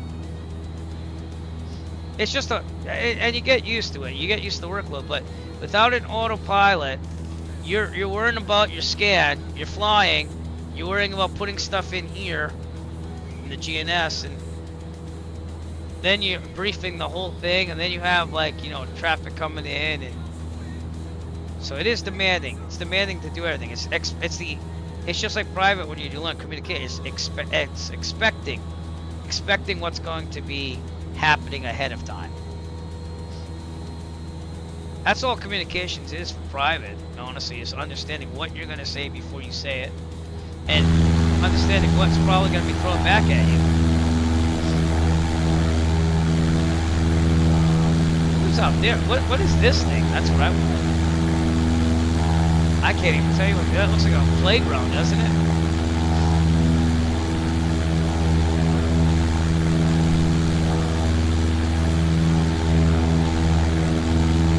Again, that's Kidwell, 1 Lima 4. Right there. Vegas out there in the distance. We should be seeing the Davis Dam over here. That's what it says on the section. Did I miss something? I thought I heard something. I guess not. Okay, that was weird. I'm hearing voices now, everybody. This is not good. I know I'm getting older, but really. The gray hairs are coming in too. Do you notice the bald spot? Look at that. It's happening. Ad break. We'll see on the flip side.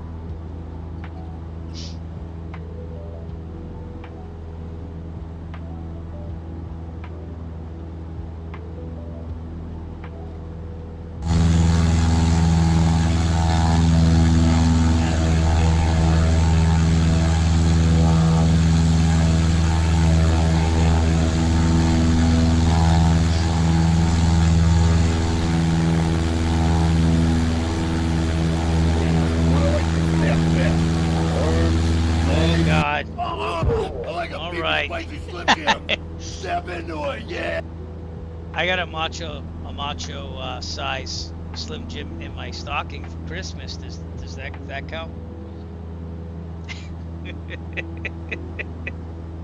Wow. I don't know. I just thought that was funny back then. Bullhead City, off our right here. Actual city is right here. Here's the airport as it loads. Come on, Sim. Hey. Then there's supposed to be the Davis Dam. Up here. I don't know. Oh, wait, it's right there. That's it. Kind of looks like a dam. Might not be.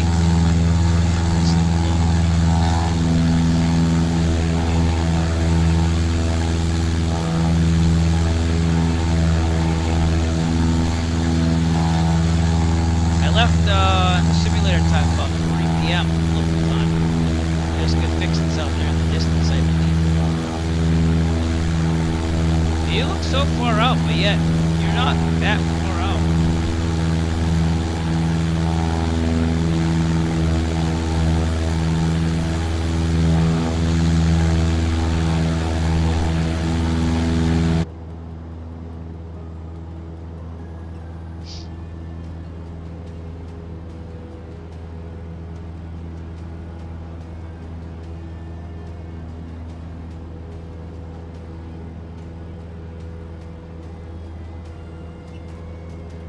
Man, I appreciate you guys all all these subs and stuff like that have gone into the flight funds to pay for today's lesson, which costs close to $300, but the rental's $165, and I think the instructor rate is $55 an hour now.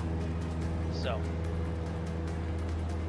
which isn't that bad. I mean, honestly, some schools charge $165 an hour a wet for the 172. You know, so I don't think it's a bad thing. It's complex aircraft, and it does move faster. So in the future, once I get my complex endorsement and stuff, I'll be able to take that aircraft.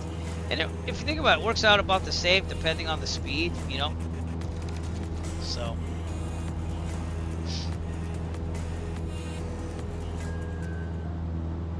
$230 an hour for the plane. Well, you have, and it's a newer one too. I mean, $230 an hour, and you're in that market, you know, of the Boston area.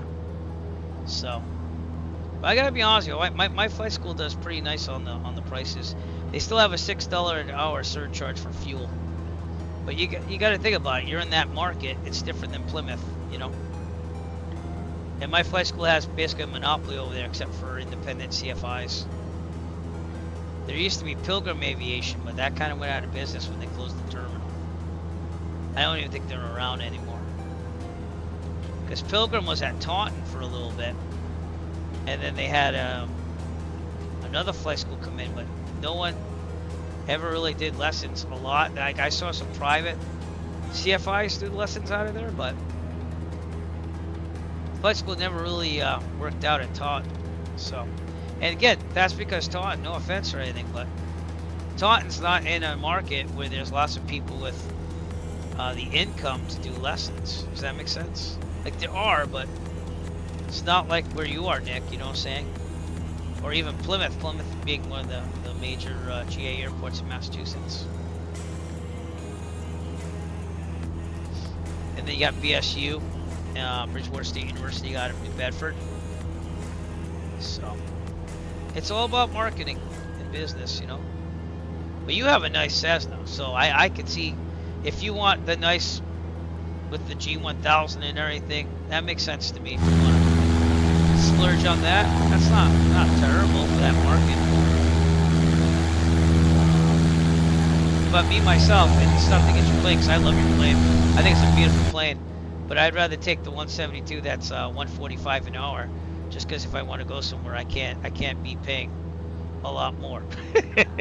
that's just the flight funds and how it goes. You have a beautiful Cessna, my friend. But I will let you know the Arrow finally had electronic trim on the yoke. So I was like, oh, well, you should just come with me. We should take that too. I owe you a Piper flight still. It's not much different. It's just a matter of where you look at things, you know.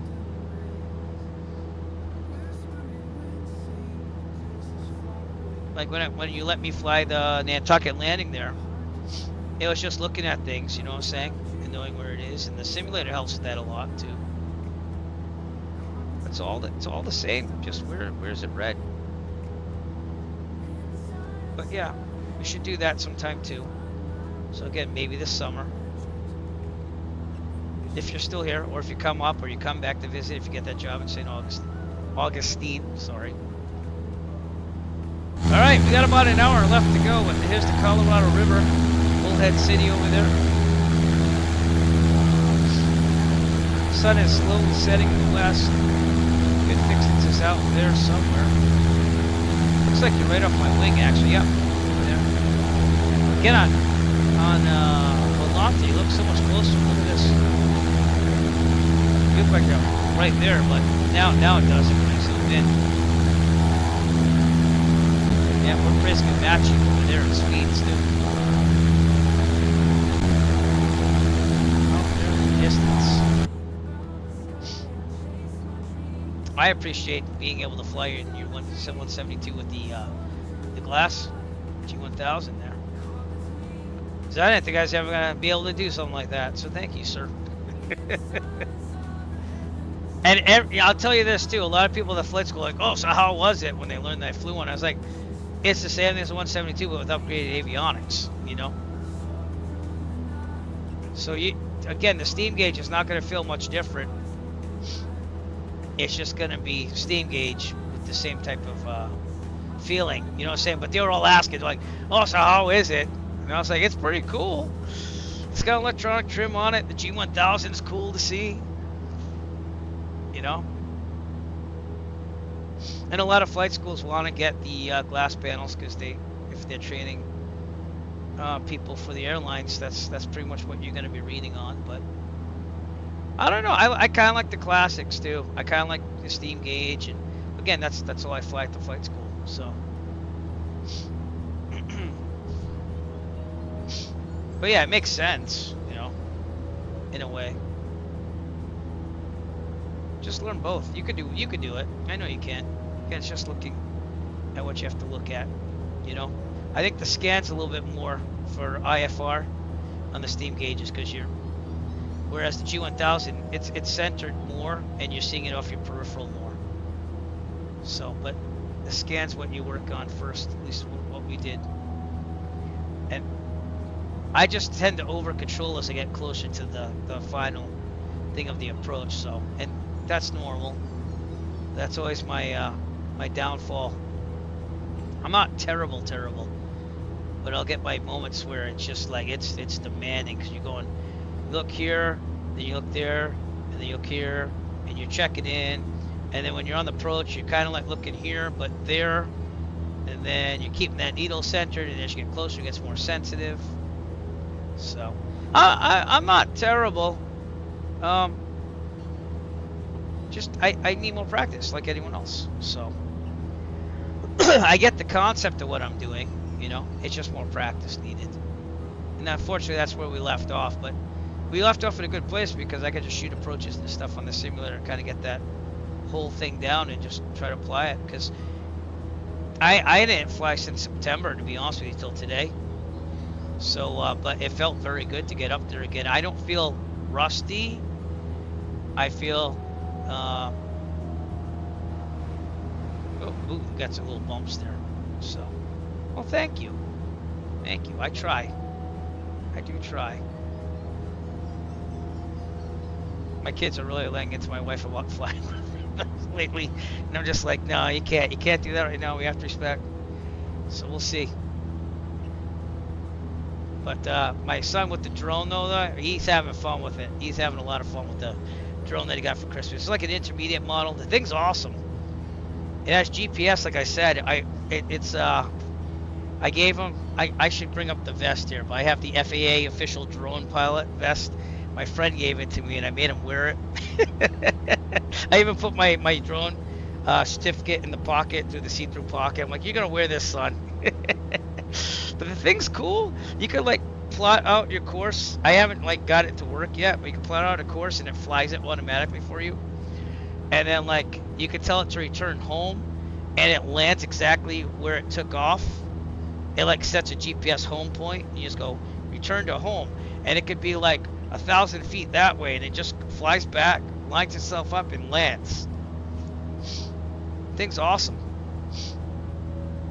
And we haven't even done the full settings yet. I let him go to 200 feet and about 1,600 feet laterally.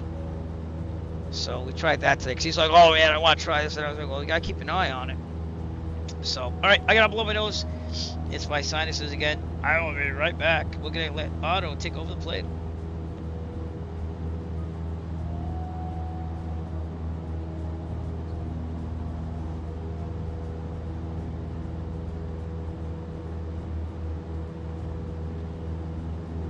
But of course, now I want a drone.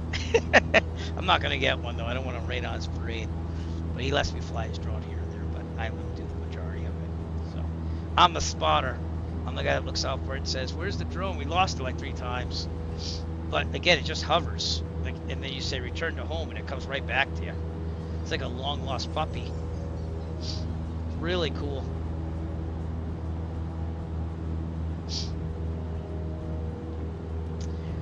Okie dokie, let's do a little check here. Amps are good, vacuum's good, pressure's good. Probably go to 2,500, we lost a little RPM there. Here we go. That's just probably the wind or something. Fuel flow's looking good. EGT's looking decent. Fuel's looking good. Airspeed's about almost 105 maneuvering. And ground speed has gone down a little bit, but we're gonna get there. Hour and 6 minutes or so. Also checking Volanta to see if there's any control. I don't think there is though. No. We're close to Vegas. Maybe we should just go to Vegas. No. I miss Vegas. Kids have to get a little older. I was telling my son Zach, I was like, when you turn 18, we can go to Foxwoods and bingo. You can play bingo at 18. I went at 18. I kind of like that because my mom, who's no longer with us, that was some of the good memories there, going to bingo. And my dad. But hey, it's a cheap way of gambling. You sit there for like, they don't give you free sodas anymore though. They gave you free sodas back in the day. But you pay like your 20 bucks. You have your bingo markers, and you sit there for like 4 or 5 hours with a break in the middle. It's like gambling for 20 bucks, you know. And then after that, hit the slots for a little bit, you know. Yep, we're getting to nighttime here. The names changed over there, which I kind of wanted that. I wanted the sunset in the west, if you do. The sunsets, look at those sunset.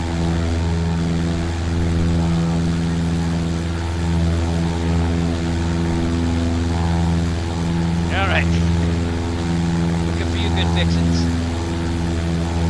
Oh, I finally got some ADS-B here on the tablet. Look. We got a Southwest flight. Somewhere over there. See that? Stars are starting to come out though.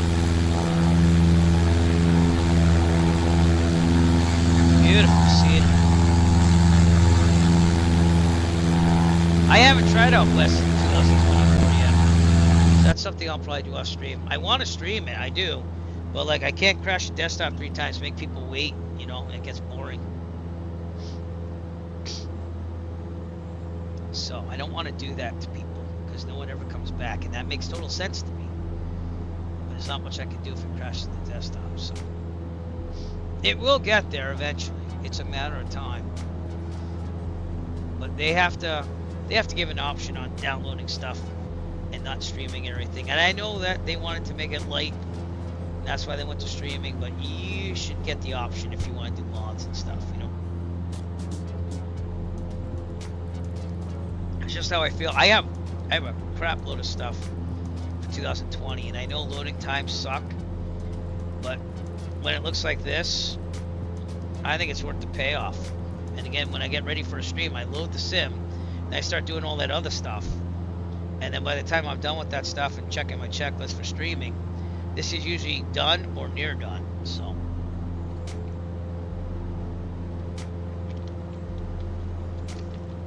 it is what it is.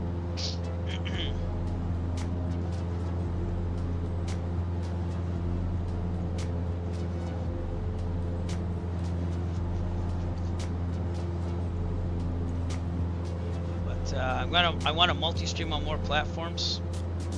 I want to just get out there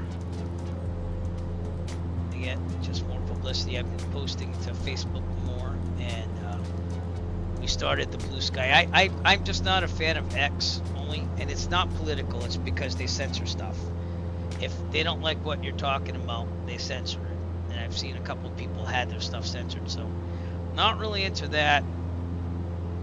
So that's why I got rid of X. I wasn't really using much anyways. I went to Blue Sky, which is another problem though, because there's a lot of other side of the political realm there, but I try to stay out of it.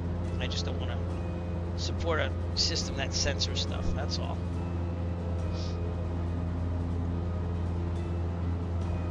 Beautiful sunset though. Enough talking about politics. I don't like politics. What is that? Oh, Teta. Okay, cool.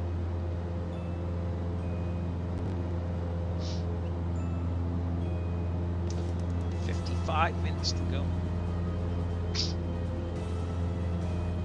Longer flight tonight, but I wanted to do one, so. Well, you know, it depends what you have to do tomorrow. I got a flight lesson at 9 as long as the weather holds. I didn't even check on weather so far. But It was getting a little iffy if you wanted to fly somewhere today, but we stayed around the airports. That wasn't a problem. All right, let's see what the forecast says for tomorrow, or towards tomorrow, I should say. So Plymouth's clear. It looks beautiful. All right. Looks like it's gonna be pretty good as of now. So we'll see. Yep. We're doing the afternoon to get to sleep in a little bit. Just saying. You can join us. We still have about an hour. We're right near Kingman, Kilo India Golf Mike. If you want to join in. I got you. I got you. I got you. We're gonna be out to the Grand Canyon land pretty soon. Kingman's usually like one of the last airports, major airports before then. But that should be right to our right out there, distance. Oh, that sounds like private pilot.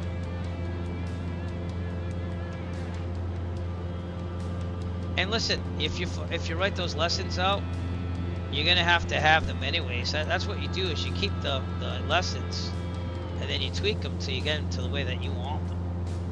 So it's not a bad thing to have to write out all that stuff. So just make sure you look at the ACS standards, obviously, for all that stuff and what's expected. Make sure you listen to Carrie's that. We got a control up there. It's all about the ACS. That's the main thing. What standards are you hitting? You know, what is the pilot expected to do, and how do you have the activity planned to get there? I'm just going with that because I teach music, and I know what the ACS standards. So it's I don't know. My instructor thinks I make a good instructor because I'm used to teaching. Obviously, we taught at the same school and everything. And then today we had like a whole convocation of educators, because this girl showed up and her father was taking private pilot lessons, I believe, and she teaches, and she's a first-year teacher. So then he's like, my instructor's like, oh, you're surrounded by teachers here. We got him here and him there, and one of the other instructors was a teacher in Brockton, I believe.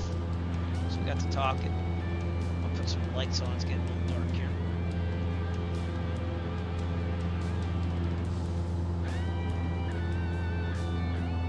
Teaching is a good skill to have. It can be frustrating sometimes, and I don't think it's for everybody. But if you can explain to someone how to learn a skill, it's actually a very worthwhile thing. It's paid for my whole flying experiences. That's why the YouTube videos are good for me, because I think about it in layman's terms. Whatever I do, repair around the house and make a video on. Haven't done that in a while, by the way. Still have a bunch of things to repair. Oh, please, please, please. I have no clue what that just said. That does that once in a while too. So, alright, we got a little fast there. Ground speed's up to about 120. We're riding about 115-ish almost.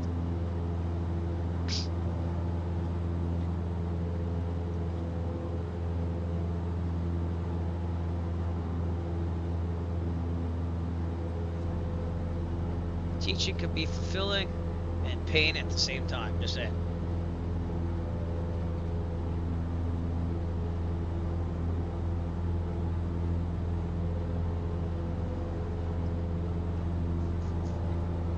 Don't know what time sunset is on the West Coast, but we might be landing at nighttime. So beautiful red though, huh? Kingman over there. Kingman, Arizona.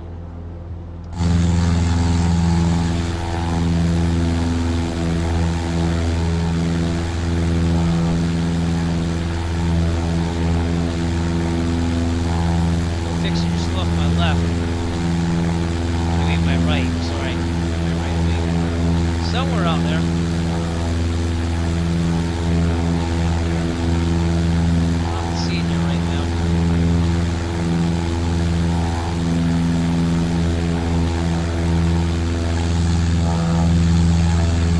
We're still 95 miles away. It is. It's a long flight. Yeah.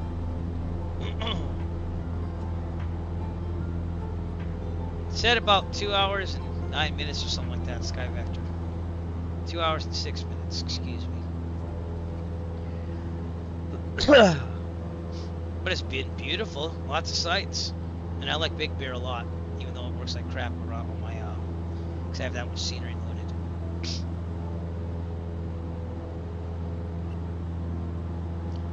On the sectional it says street patterns. I wonder if they just mean this. It kind of looks like street patterns.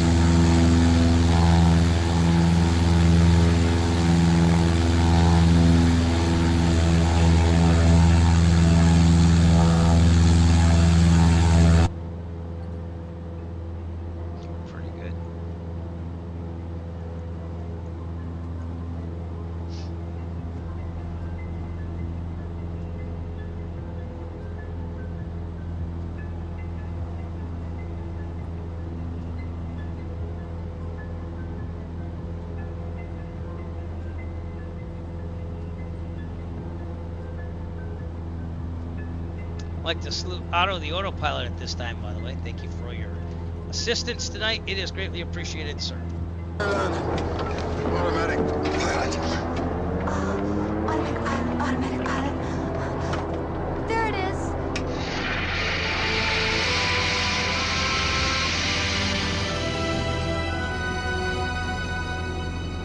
I'll go back to the passengers. There you go.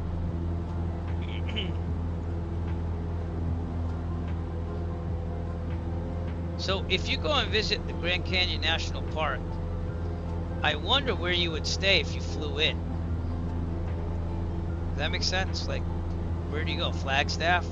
I'm only saying Flagstaff because it's kind of like there. I also remember that from Vacation. You know, the movie Vacation, National Lampoon's Vacation. So I guess that'd be the closest place, right? Or Williams. Looking at Williams on the sectional, which is south of there, but you'd still need a ride. Oh, excuse me. To get there.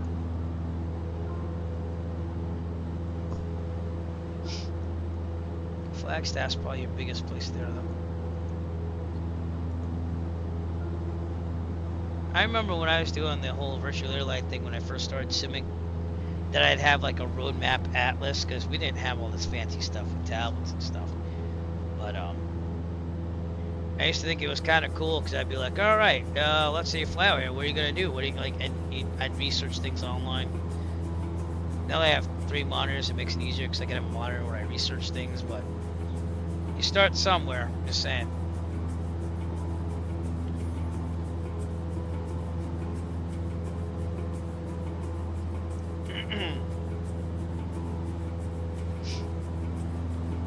Beautiful sky though, huh? Look at that. That is beautiful. Take the tablet off so you can see more of the scenery. That's what we live for scenery. That's looking good. I'm looking at what you're seeing on the stream there. I've got it in HDR quality here, but I tried matching it as the best I could, so. I was looking for you, good fixins.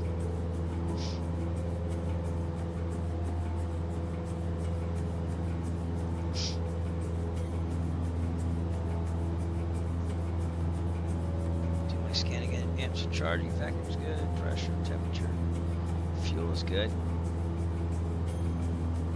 Everything's looking good. 44 minutes to go. Some street lights down there.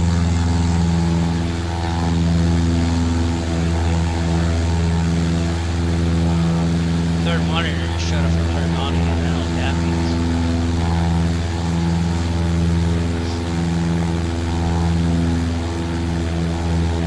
Got someone flying out there.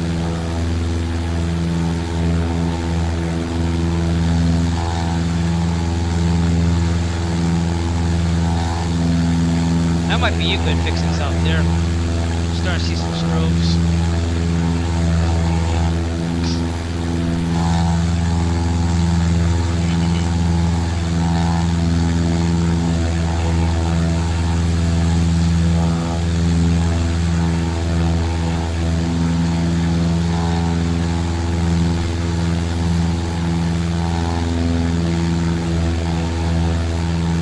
remember when Flight Sim 2004 came out and they started having, I think it was 2002 that had the AI actually.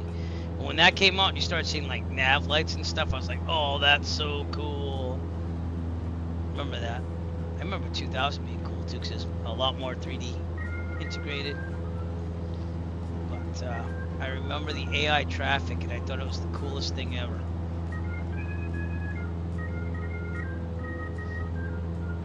Now look at where we are.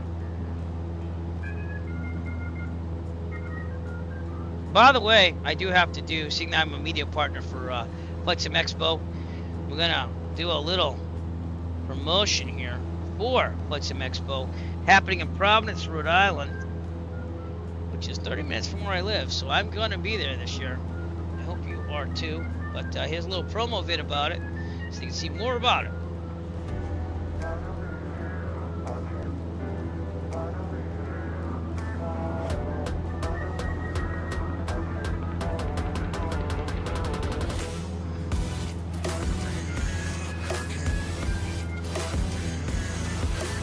I think this is a great opportunity for the Pilot Club to meet flight sim enthusiasts, to network with other developers and communities, and to promote the hobby of flight simulation.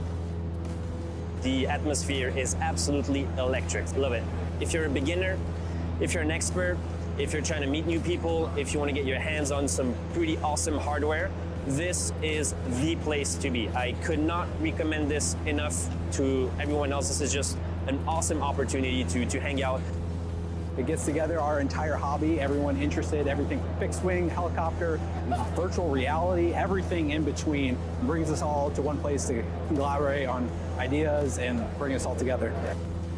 It is a great opportunity if you are a serious flight simmer to meet the developers, to meet the flight sim communities, to see the new products that are coming out, to actually test them, to connect and enhance and continue this great hobby of flight simulation. Every year we're getting bigger and bigger. There are more and more vendors here, more sim experiences to be a part of.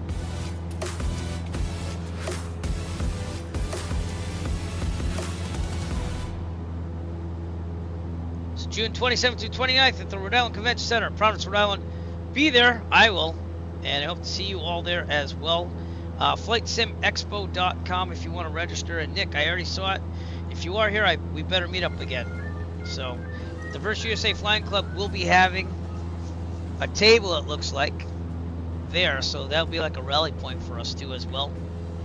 And I'll probably hang out over there and taking Zach with me. So, we should have a good time. Still have 39 minutes to go to the Grand Canyon here. I guess after we land, we can like turn the lights on, if you will, and go check it out with the drone cam. But let's, this is kind of what I wanted. I want to kind of like getting there towards nighttime and doing all that, but we're getting there. Right on the edge of it, to be honest with you. Oh, wrong one, don't do that. It's enough of that. Just gotta show you the tablet. Show how close we are to the Grand Canyon. So we're right on the edge here. The canyon is all of this. And I'd love to send the drone cam out there, but I don't want anything to crash the desktop. But you can see it off our left. So that's the Grand Canyon. Which looks a lot better in 2024 from the preview video I saw, but it's just the way it is. And I'll take the tablet off so you can actually see it. It's a little dark for you, a little darker than what it is for me. It's out there, you can see the canyon.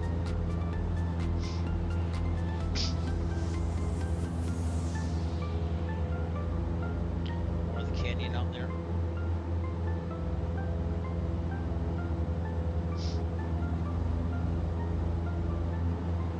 There are roads out here, so roads. Oh man. Oof.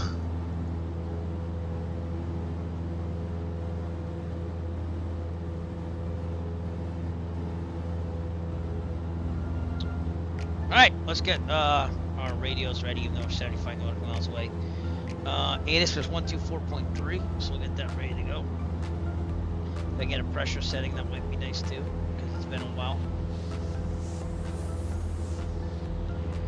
in the Northeast, we have things very condensed compared to out here. So, let's see if we can get some radio. And if not, we'll hear it when we can. We are too far out. That's fine.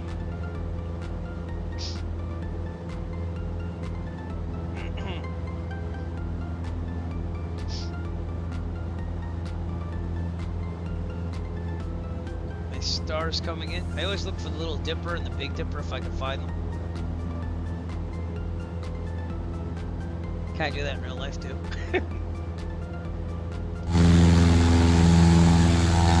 I don't know where to look. I know nothing about astronomy. I usually use an app to try to find it fast. I'm looking for like 3 stars. Actually, I don't know if that's it. I don't know if that is.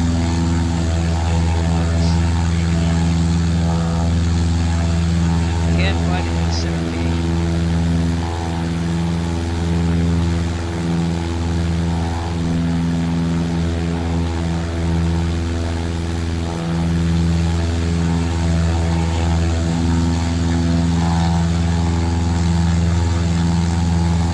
Not really seeing it.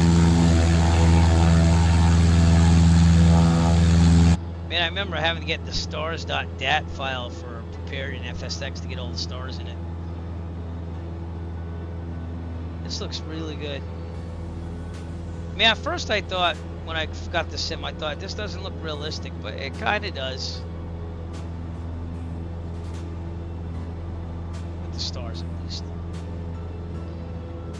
We were flying the drone today, my son's drone though, and it was getting darker out.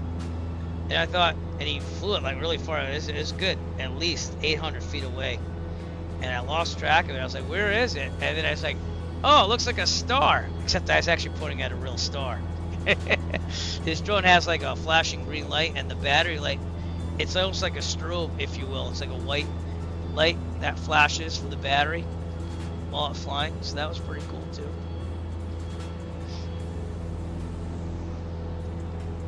Makes it a little easier to find. But that return to home feature, I was all like, oh man, this is cool. Like GPS, you just push that button, lands right where it took off.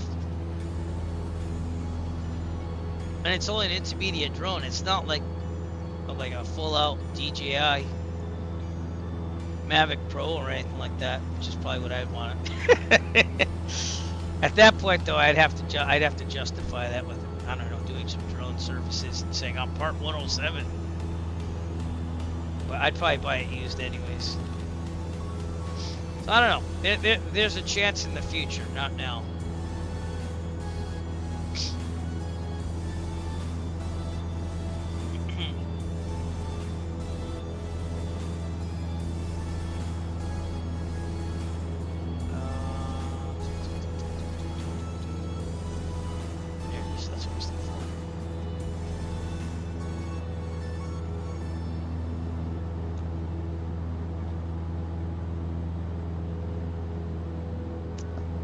It's getting dark. There's lights at the airport. Just being funny on that. There should be. Right? Let me see if there's a beacon.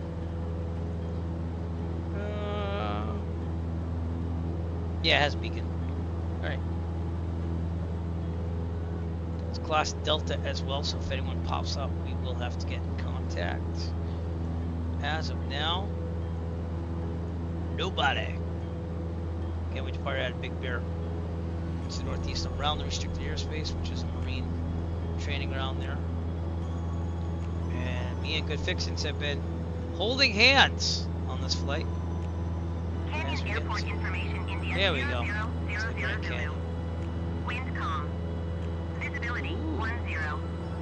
Sky condition clear. Temperature -5. I thought I lost my stylus, but I didn't. It just fell off. Altimeter 30.14. Let's get that short here. ILS runway tree in use. See what I'm doing. Landing and departing runway tree. Alright, let's VFR do that aircraft again. say direction of flight.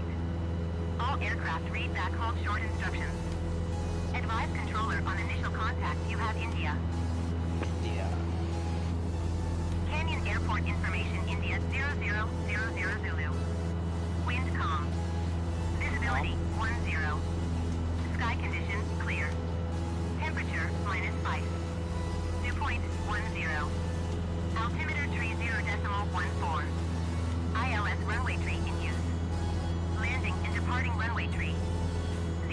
All right, that's all the stuff we needed. All aircraft read back halt short instructions. Advise controller on initial contact. You have India. So now you know what I'm looking at. We're planning for runway 3. Back to guard. Back to guard. Yep. Long window, Eric. It's a little bumpy, as you can see, though. With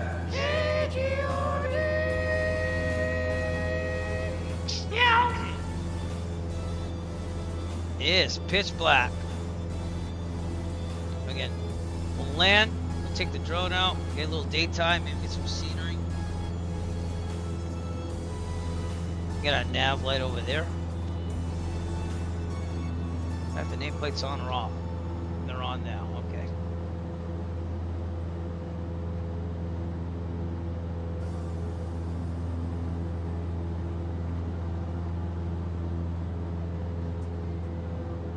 That's good fixings out there. Got some cop cars over there.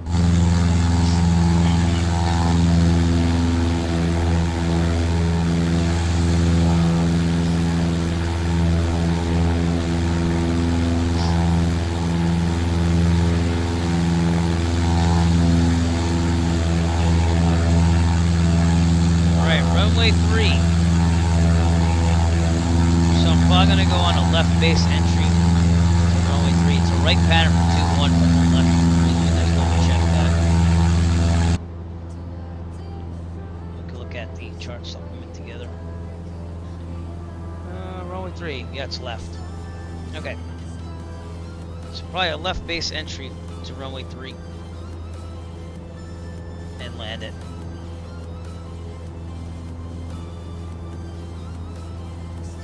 I don't know about the special air traffic rules on the Grand Canyon. I knew there were. Oh, wait, here. Yep, there's a TAF, probably, right? See if that downloaded here.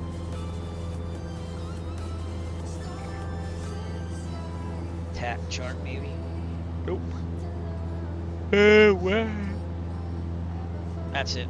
Nope. Maybe not. Maybe I don't have it in here. No, no, no. Okay, next ride.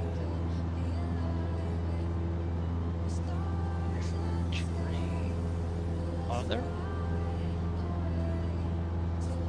That's it. All right, this is a helicopter chart, though. Special flight rules area. About 18,000 feet.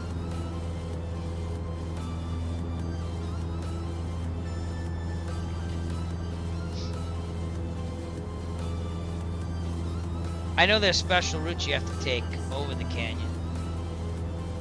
So that's why they have this special chart here, but I'm gonna go back to the sectional.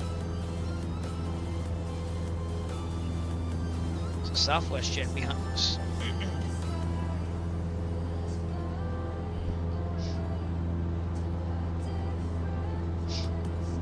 27 minutes to go. And we're gonna be in the darkness. We're in Canyon.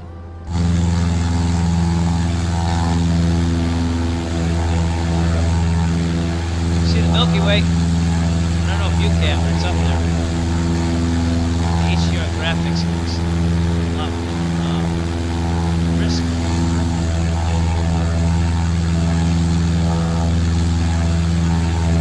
Do our best. I'll tell you one thing, once you go to an HDR monitor, you're never going back. The difference is night and day. Good fix it, you're out there, bud. I think that's you.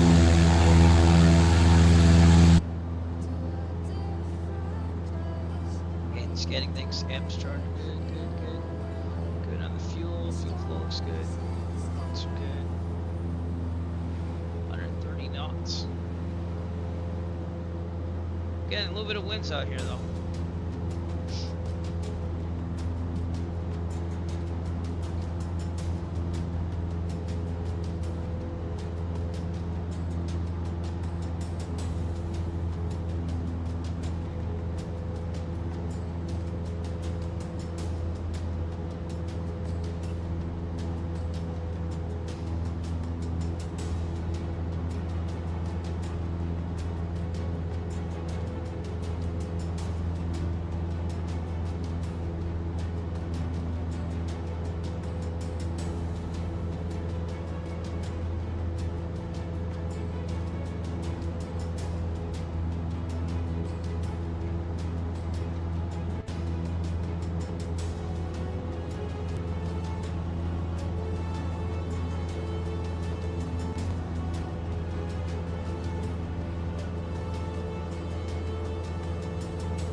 box. Oh, it's fine.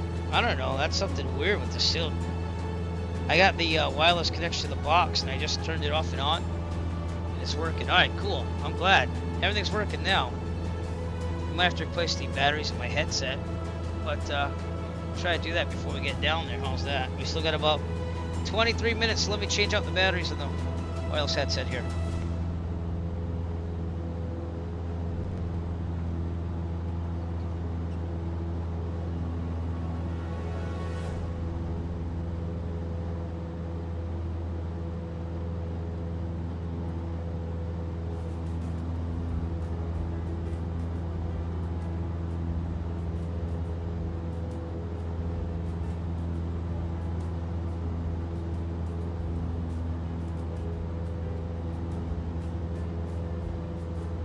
Alright, we're back.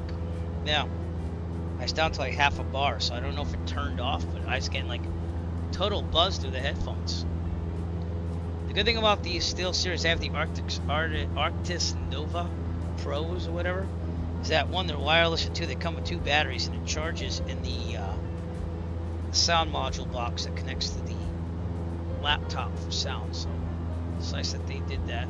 But we're back. I can hear everything perfectly. First time that ever happened. I thought it was the sim crashing the desktop. I shouldn't doubt 2020.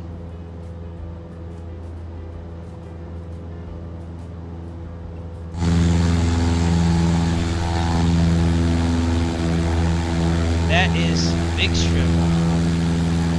So I don't know what call sign that is, but that's a Big Strip.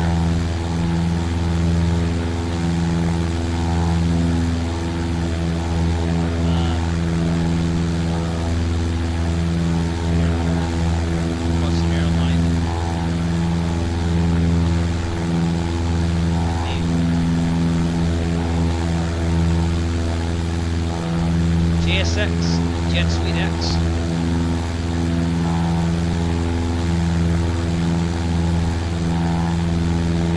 Long-rare jets. That's what I'm reading at least.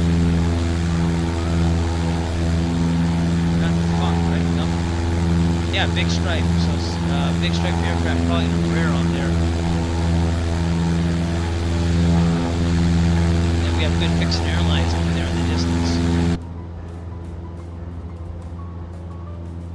I'm glad that nothing crashed the desktop. I was getting a little nervous there. And also, I should have the nighttime background on here. So let's try to get that going too. Right. And turn on some lights to get this night lighting in effect here. As soon as I find the background for it. Here we go. Lights off. Alexa, turn on office LED lights. There we go, getting a little bit more red there. Alexa, turn off shelf LED lights. Turn on the red lights in the room with the smart bulbs. Color. Color. How do we look? Look a little darker? The glow off the monitor is not making it look realistic, but it looks a little bit better, right? Makes me see the screen a little bit better, I'll give you that. If you're in the G1000 model though, it looks like the glow from the panel. Just saying.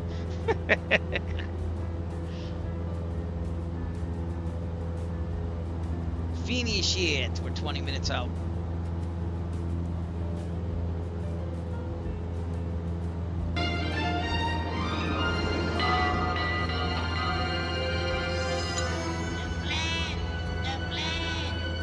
What I say every time I see good fixings out here.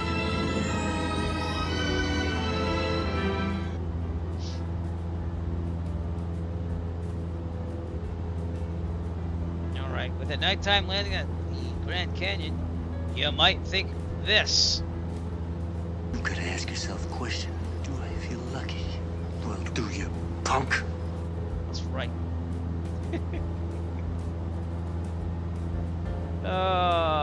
And tonight I did this for good fixings, I guess, with my excellent planning of this flight. I'm gonna make him an offer he can't refuse. You couldn't refuse to fly with me tonight, and I appreciate that, sir.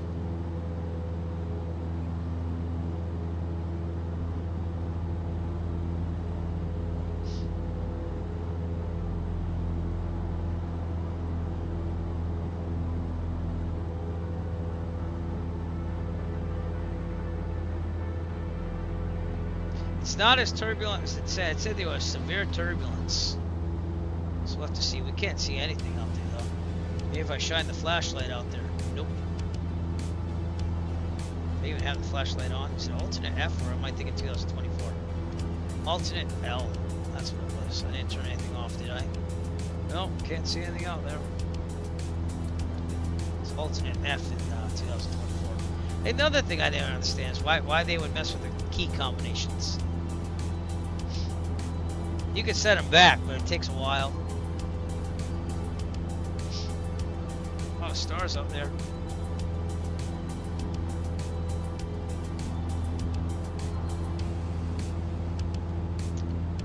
All right, we are 37 nautical miles out. As you can see on my electronic flight bag.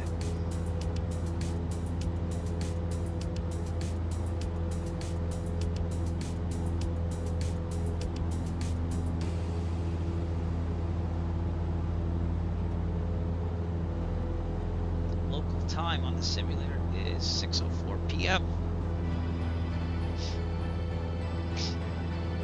Where is that? So they're 5 hours behind, right? Yeah.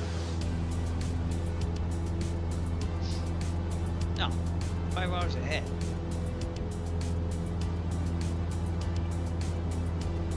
Or 8 hours ahead. Whatever. I'm not gonna do that. Anyways. Local time 6:05 p.m.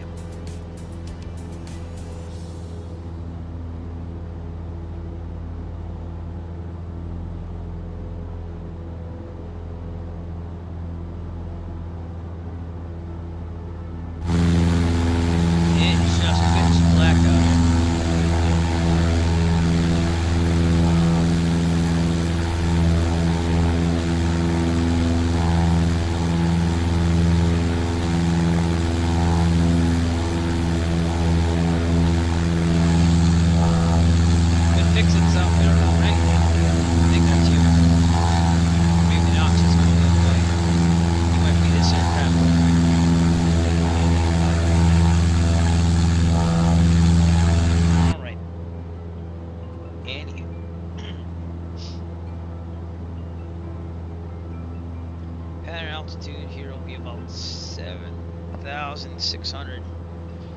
We'll keep an eye on the mixture, but I think we're gonna leave it somewhere around there, maybe just a little bit more rich. And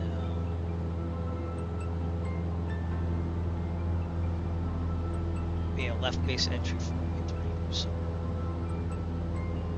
the magenta lines help on the electron flight bag, and that's what I use in real life too.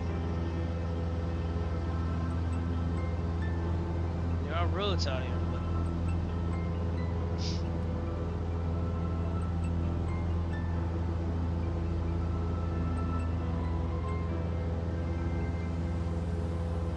but we shall.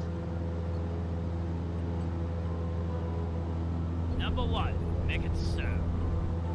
Make it so. And I've loved this one too. Give me a second.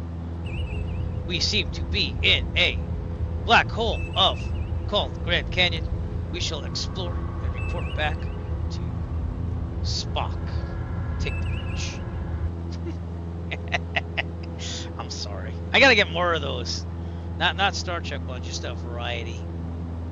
But I kind of like. We got a secret weapon. That's it. God is our co-pilot. You'll need it. Dude, I miss the Cannonball runs, and they're not the same. Like, I know... Is our co-pilot? Huh?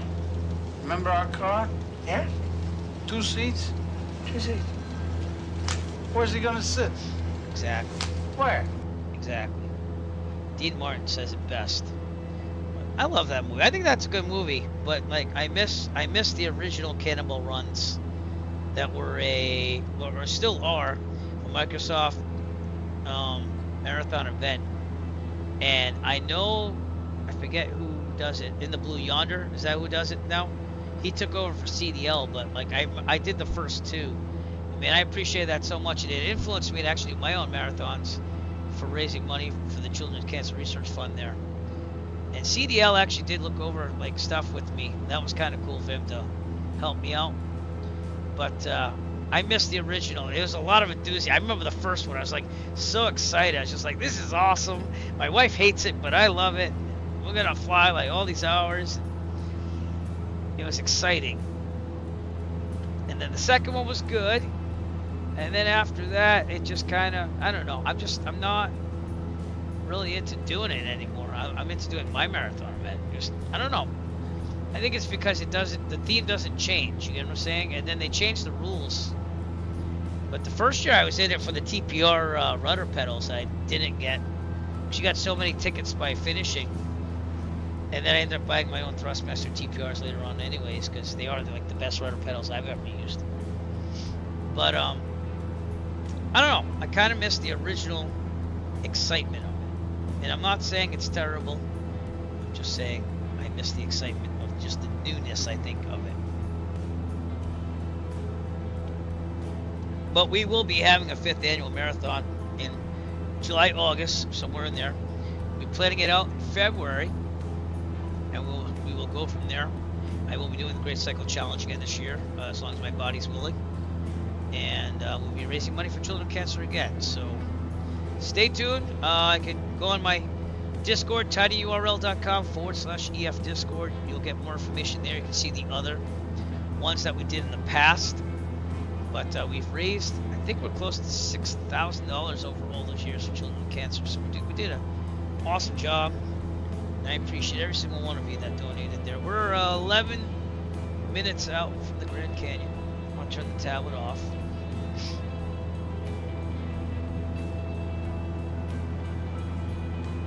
So I find the tablet button. That is, there we go.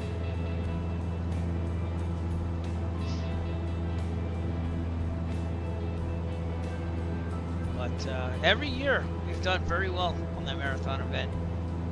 So I might put out a survey or two about other ways to participate in it, because we've never had tons of people participate in it, and I really just wanted promotion through it, like having other people participate that streamed. But like, I don't know, Stu222, another shout out to him, he said that I should look into doing something special for people that can't fly like a marathon, and I agree in a certain way. I just don't know how I'm going to incorporate that just yet, if I can. Because the whole bit is flying it like a marathon. And it's almost like you get like a brotherhood going on, even though it's not a lot of people on it. Even if you're not flying it as a marathon. And then people check in, and all this and that. So I don't know. I got to get some ideas on how to incorporate people that fly it to a certain degree, I think. I think that's what I'm trying to say. You see the airport out there in the distance, barely, but it is lit, and I have someone contacted me on Discord. I mean, on ePilot. Oh, thanks. No, that would suck. In fact, you know what? I'm going to show you what we're going to do. Thanks for checking in, man. Private message there from November 6-4 Romeo Juliet. But this is what we're going to attempt. Ready? I want to do barrel rolls and loop the went in wrong. All that kind of stuff. Here we go. Stick to left. In this challenge, the pilot will do his best. Thanks for following me on Twitch, Coach's Kid. The plane on a good flight path with a constant angle descent lined up to center line. Good. This is what we're trying to do. Stick to landing and don't suck. And don't suck, just like you said. It would suck. That's why we don't want to suck. All right, we're going to start a small descent down. We're about 20 nautical miles out. Let's take the autopilot off. And we'll head down just a little bit. Kick it back to 2100. We'll start calling out about 15 nautical miles out on the CTAF, which is the control tower, which is 119.0. So let's get that in there.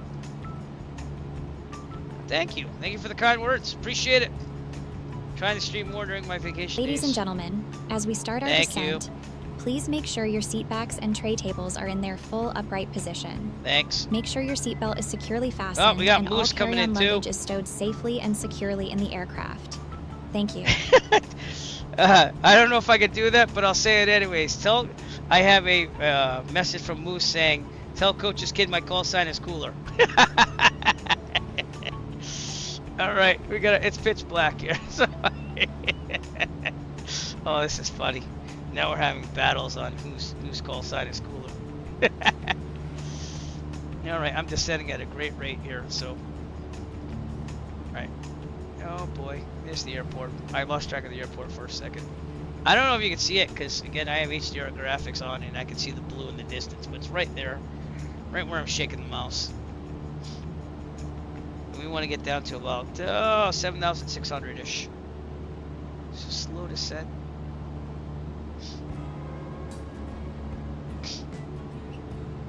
Thanks for tuning in, guys. Appreciate it. All right, and with Good Fixes, was that you with the command with Allison? I think it was. So thank you for doing that. Appreciate it. I always forget those sometimes.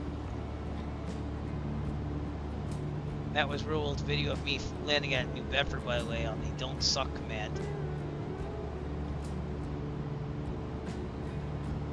All right, we're 50 nautical miles out, so let's start doing a couple feelers here. Here we go. Grand Canyon traffic, Cessna 9 Echo Foxtrot, 50 nautical miles to the west, setting up a left base entry for runway 3 full stop Grand Canyon. And I'm looking at that tablet to help me out too, but you can clearly see the airport. I just want to get a good little landing in there. Grand Canyon traffic, Sierra, November 14 Papa. Also about 50 miles to the west. We're gonna make a right 360 to give you a little bit of space, but we'll also enter a right base for runway 3 Grand Canyon. Right base for runway 3, huh? You going the other way? I mean, it is a Class Delta, so they can tell you to go whatever way, you know? Alright, I didn't get an updated... Okay, alright, just checking. Canyon Airport information India 010 altimeter setting. Wind calm. Visibility 10. Sky condition clear. Temperature -6. Dew point 10. Altimeter 30.09er. ILS runway tree in use. Landing and departing runway tree. I already wrote that down. You think I would have fixed the altimeter, but that's okay. It's hard to read it here too. I also heard that it's in millibars on 2024. So we did Iowa Scotsman. By the way, type in !! Iowa Scotsman all in lowercase, because you have a sound, my friend. Yeah, but we had a wonderful Christmas. Try out your sound though. I'm excited. Get frequent viewers that make themselves known on chat get sounds. Try it out. Yeah, we've had a good Christmas. I get next week off too. I don't know how that happened. There you go.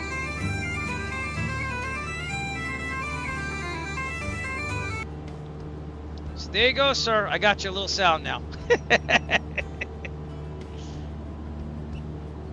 Grand Canyon traffic, Cessna Foxtrot 10 nautical miles to the west and setting up a left base entry for runway 3 full stop Grand Canyon.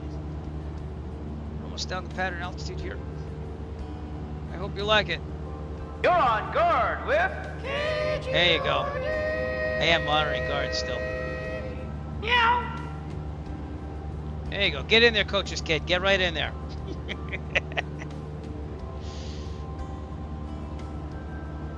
About 8,000 feet, 7,600 pattern altitude. We're looking pretty good. Let me ask, what I like to step Oh, best? God. Arms, legs. I like a big spicy Slim Jim. Step into it, yeah. Again, I got one of those macho beef sticks in my stocking, so I'm pretty happy. They're terrible for you, but they're good going down. Lots of protein though. Gotta give it for the protein. It is a little bumpy here. I don't know what Good Fixes is going through, but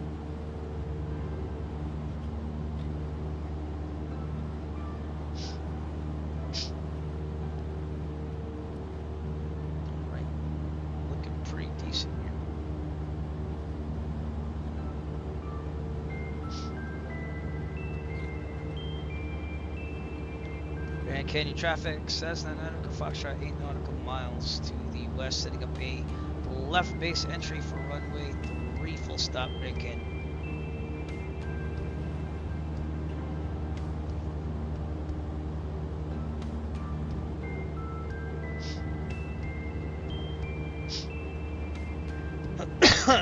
Excuse me. 12 miles to the west, call center, left base runway 3, and we've got the traffic ahead in sight. Thank you. Thank you for having me in sight.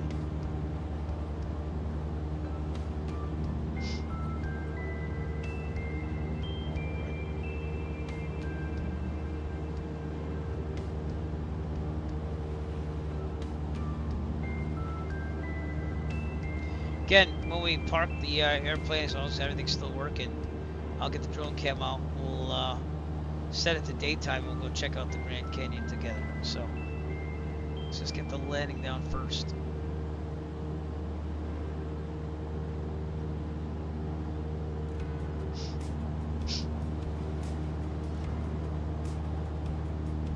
Yeah, Iowa Scott's what I was telling people earlier in the broadcast. My son got like a drone, like an intermediate drone. That thing's fun. Lots of fun. And I happen to be a certificated drone pilot because it's easy when you're a private pilot just to take the test online and get that. So it's been fun though. I'm very intrigued and excited about drone technology because the last drone I owned was an AR Parrot drone which had like nothing on it, no GPS, no nothing, and it was made of styrofoam. But my son got a wicked nice one. Okay, we're gonna turn the TOBI tracker now. No, cancel. I don't know why it did that. That's not supposed to be a shortcut to do that. Okay.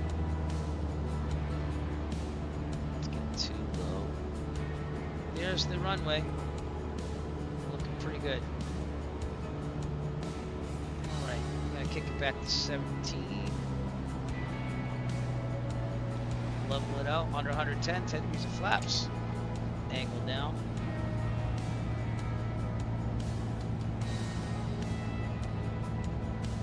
A little high. Alright, I gotta turn the TOBI track first, right? Be insane. Okay, kick back there. I lost it. It's over there. Okay, good. Back to 15 RPMs. 1500, I should say. Another 10 degrees of flaps in the white arc. Good. Angle down. Oh, we're going extended final here. Wow. We're a little slow. We're a little slow. Don't mess it up. We're about to stall. Yeah. And that's the thing about peripherals, and I like the TOBI tracker. Alright, we'll try using it. Grand Canyon traffic. Cessna nautical Foxtrot final. Runway 3 full stop Grand Canyon. Okay. I want to be more like 75 here.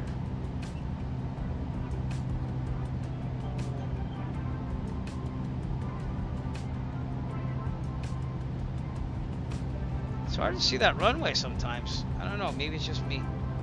Alright. Full flaps are still a little low. Let's keep it level here. Shallow. I'd like to be a little bit higher if possible. There we go. Okay. Should be about 65, probably 70, 65. Because it's a little gusty. In certain areas. A little low for my liking.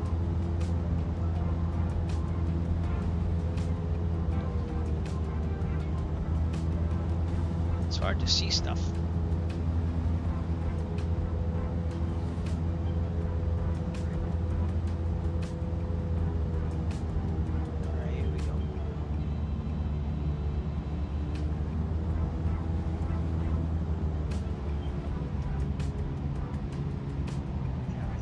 Coming out because we're already over the runway threshold. Peripheral vision, please help me out. Grand Canyon traffic, about 5 miles left. Yeah, a little hard. Not terrible. A little hard. TOBI eye tracker off for now. Get our chart here.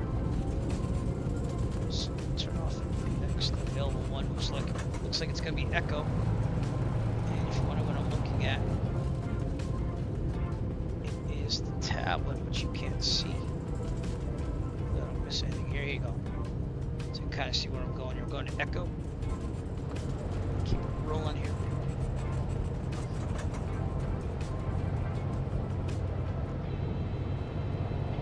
My lights are on, right? Yep. Right, there's Echo.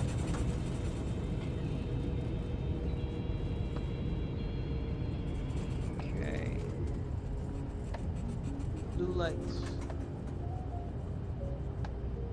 I don't really see a stripe anywhere out except for there. Okay. I also seem to be a little low on the panel, if you ask me.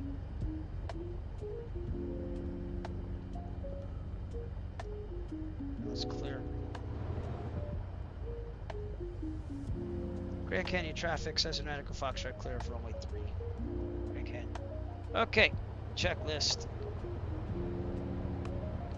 After landing, flaps up. Strobes off. Align somewhat with these things.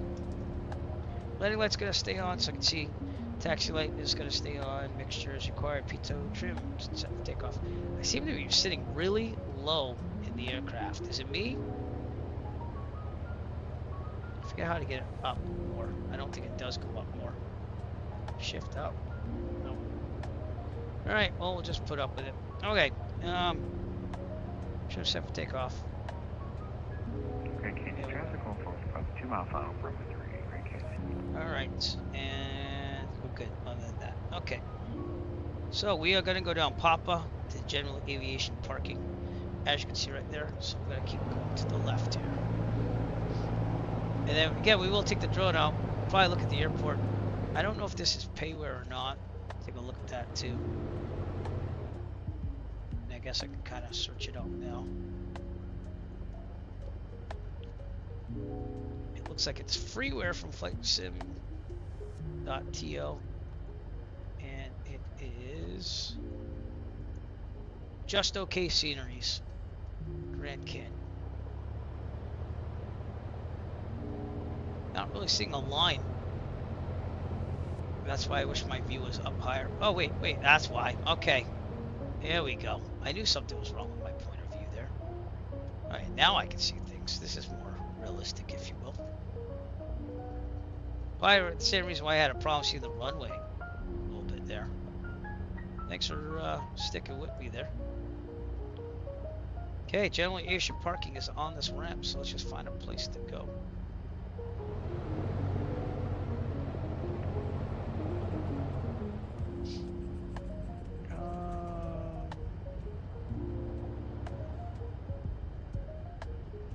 Go somewhere where there's light.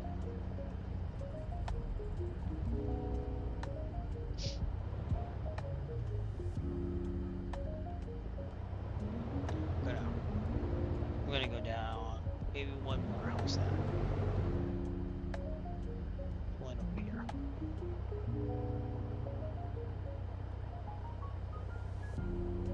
All right. Toby eye tracker might help so I can actually see what the hell I'm doing. Let's pull over near this, what appears to be a Cirrus. Looks like, or a Diamond. That might be a 40 next gen or something. Okay. No wind, wing. Right about there. Okay, good. I want to do barrel rolls and loop-the-loops. Thanks to Jim Guy 11 for following me on Twitch. By the way, we've made our Twitch goal of over 580 subscribers. So it looks like we have to set another goal, but thank you. Jim Guy 11 for following me on Twitch. Okay, checklist. ELT verify silent. It is avionics going off. All lights except for beacon are off. Mixture full leap. Let's go do this thing. Hour and 54 minutes day, 26 minutes night. Mags off, master off, lights off. And let's get out here. Good fixings are right there. gonna zoom to you, so let me turn off the follow mode because sometimes it does weird things when you do that. Alright, you gotta remember my controls here. It's a little different than 2024. Here's good fixings coming on in. Very good, sir. Oh, I saw your taxi / landing light here. Do you look like a Kodiak? I can't tell you right now. I do have it installed, so I'm hoping you do. Okay, let's turn it to daytime. Come on now, daytime. Whoop. There we go, 10:20 in the morning. There, where'd you go? Oh wow, you moved that fast. No, you don't. You look like a Bonanza. But hey, it's a Bonanza. So it's all good. And we parked pretty far down. Wow. Here we are. Alright, let's look at the freeware, just okay scenery. Grand Canyon National Park here. Trees are, wrecks, AccuSeason. So, my vacation's going pretty well. Yeah. How's your week going? I don't know if you're on vacation or not. We're busy. We're doing lots of things, though. But I did get to fly the Arrow 2 earlier today. My first complex flying lesson. So I'm hoping to do that again tomorrow morning at 9 a.m. I'm going to try to bunch up a lot of flights here. Well, that's control tower. Not bad for freeware. Not bad. Available at flightsim.to. Okay, and then we look at the Grand Canyon, which is out there. I want to see if this will work though, because I did turn off follow mode. So let's see if we can get it out there. Increase the speed. Here's the VOR. Isn't that cool? Look at that. Alright.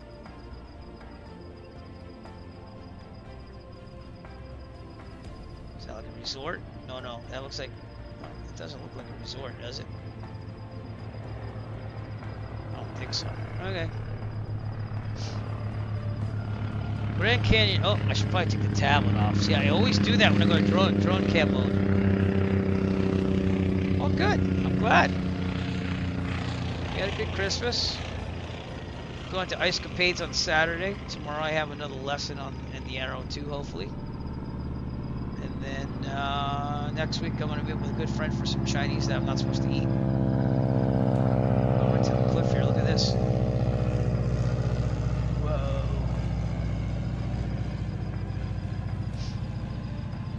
Grand Canyon, everybody.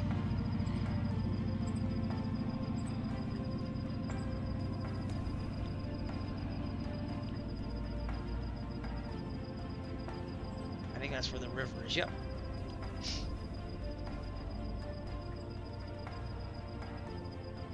Looks really good. It's supposed to look even better in 2024, though. Be nice if 2024 is pretty stable. But it doesn't look that bad in 2020. Gotta give it to it. I remember overflying this in one of my marathon flights, and it was like, oh, I was so tired at that point. I think I was eating a ham sandwich. I can't even remember what I was doing. I was eating a ham sandwich that my daughter made me. Flying over the Grand Canyon during one of my marathon events. This way it's a little faster. Never been to the Grand Canyon in my life. Would like to go someday. Would be cool to see it. I've seen Hoover Dam, I've seen Vegas, I've seen LA. Never really came up for the Grand Canyon. It's gonna be one of those, the kids are in college or moved out. We have time to explore things, I think, so. Who knows? Maybe I'll hit the lottery and be able to retire early. I don't even really play the lottery. I probably should. There you go, the Grand Canyon. That is huge. Huge tracts of land. Does anyone get that reference? Google Maps imagery, by the way, so if it looks different than yours. So I have the Google Map enhancement thing going on, which has been working pretty good lately. I want to do barrel rolls. Pat Dog, thanks for following. Potato Man, thanks for following.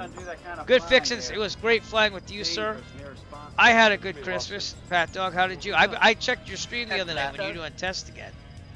So I check in occasionally on your stream, but thanks for coming out again. Good fixings as always. Appreciate everything you do. All that kind of stuff. We don't do that kind of We're just checking out here. one final view of the Grand Canyon here. Then we'll go to the airport and then finish the stream. If you're on Twitch, we'll be rating somebody, so stay tuned. And everyone on Kick, I don't know anything about rating on Kick yet. I'm getting used to Kick. It's only my 4th broadcast on Kick ever. And on YouTube, push that subscribe button. But there's no rating from there either, I don't think either. But we're trying to get to 1,000 subscribers on YouTube. We met our Twitch goal. Tonight we're at 683, right?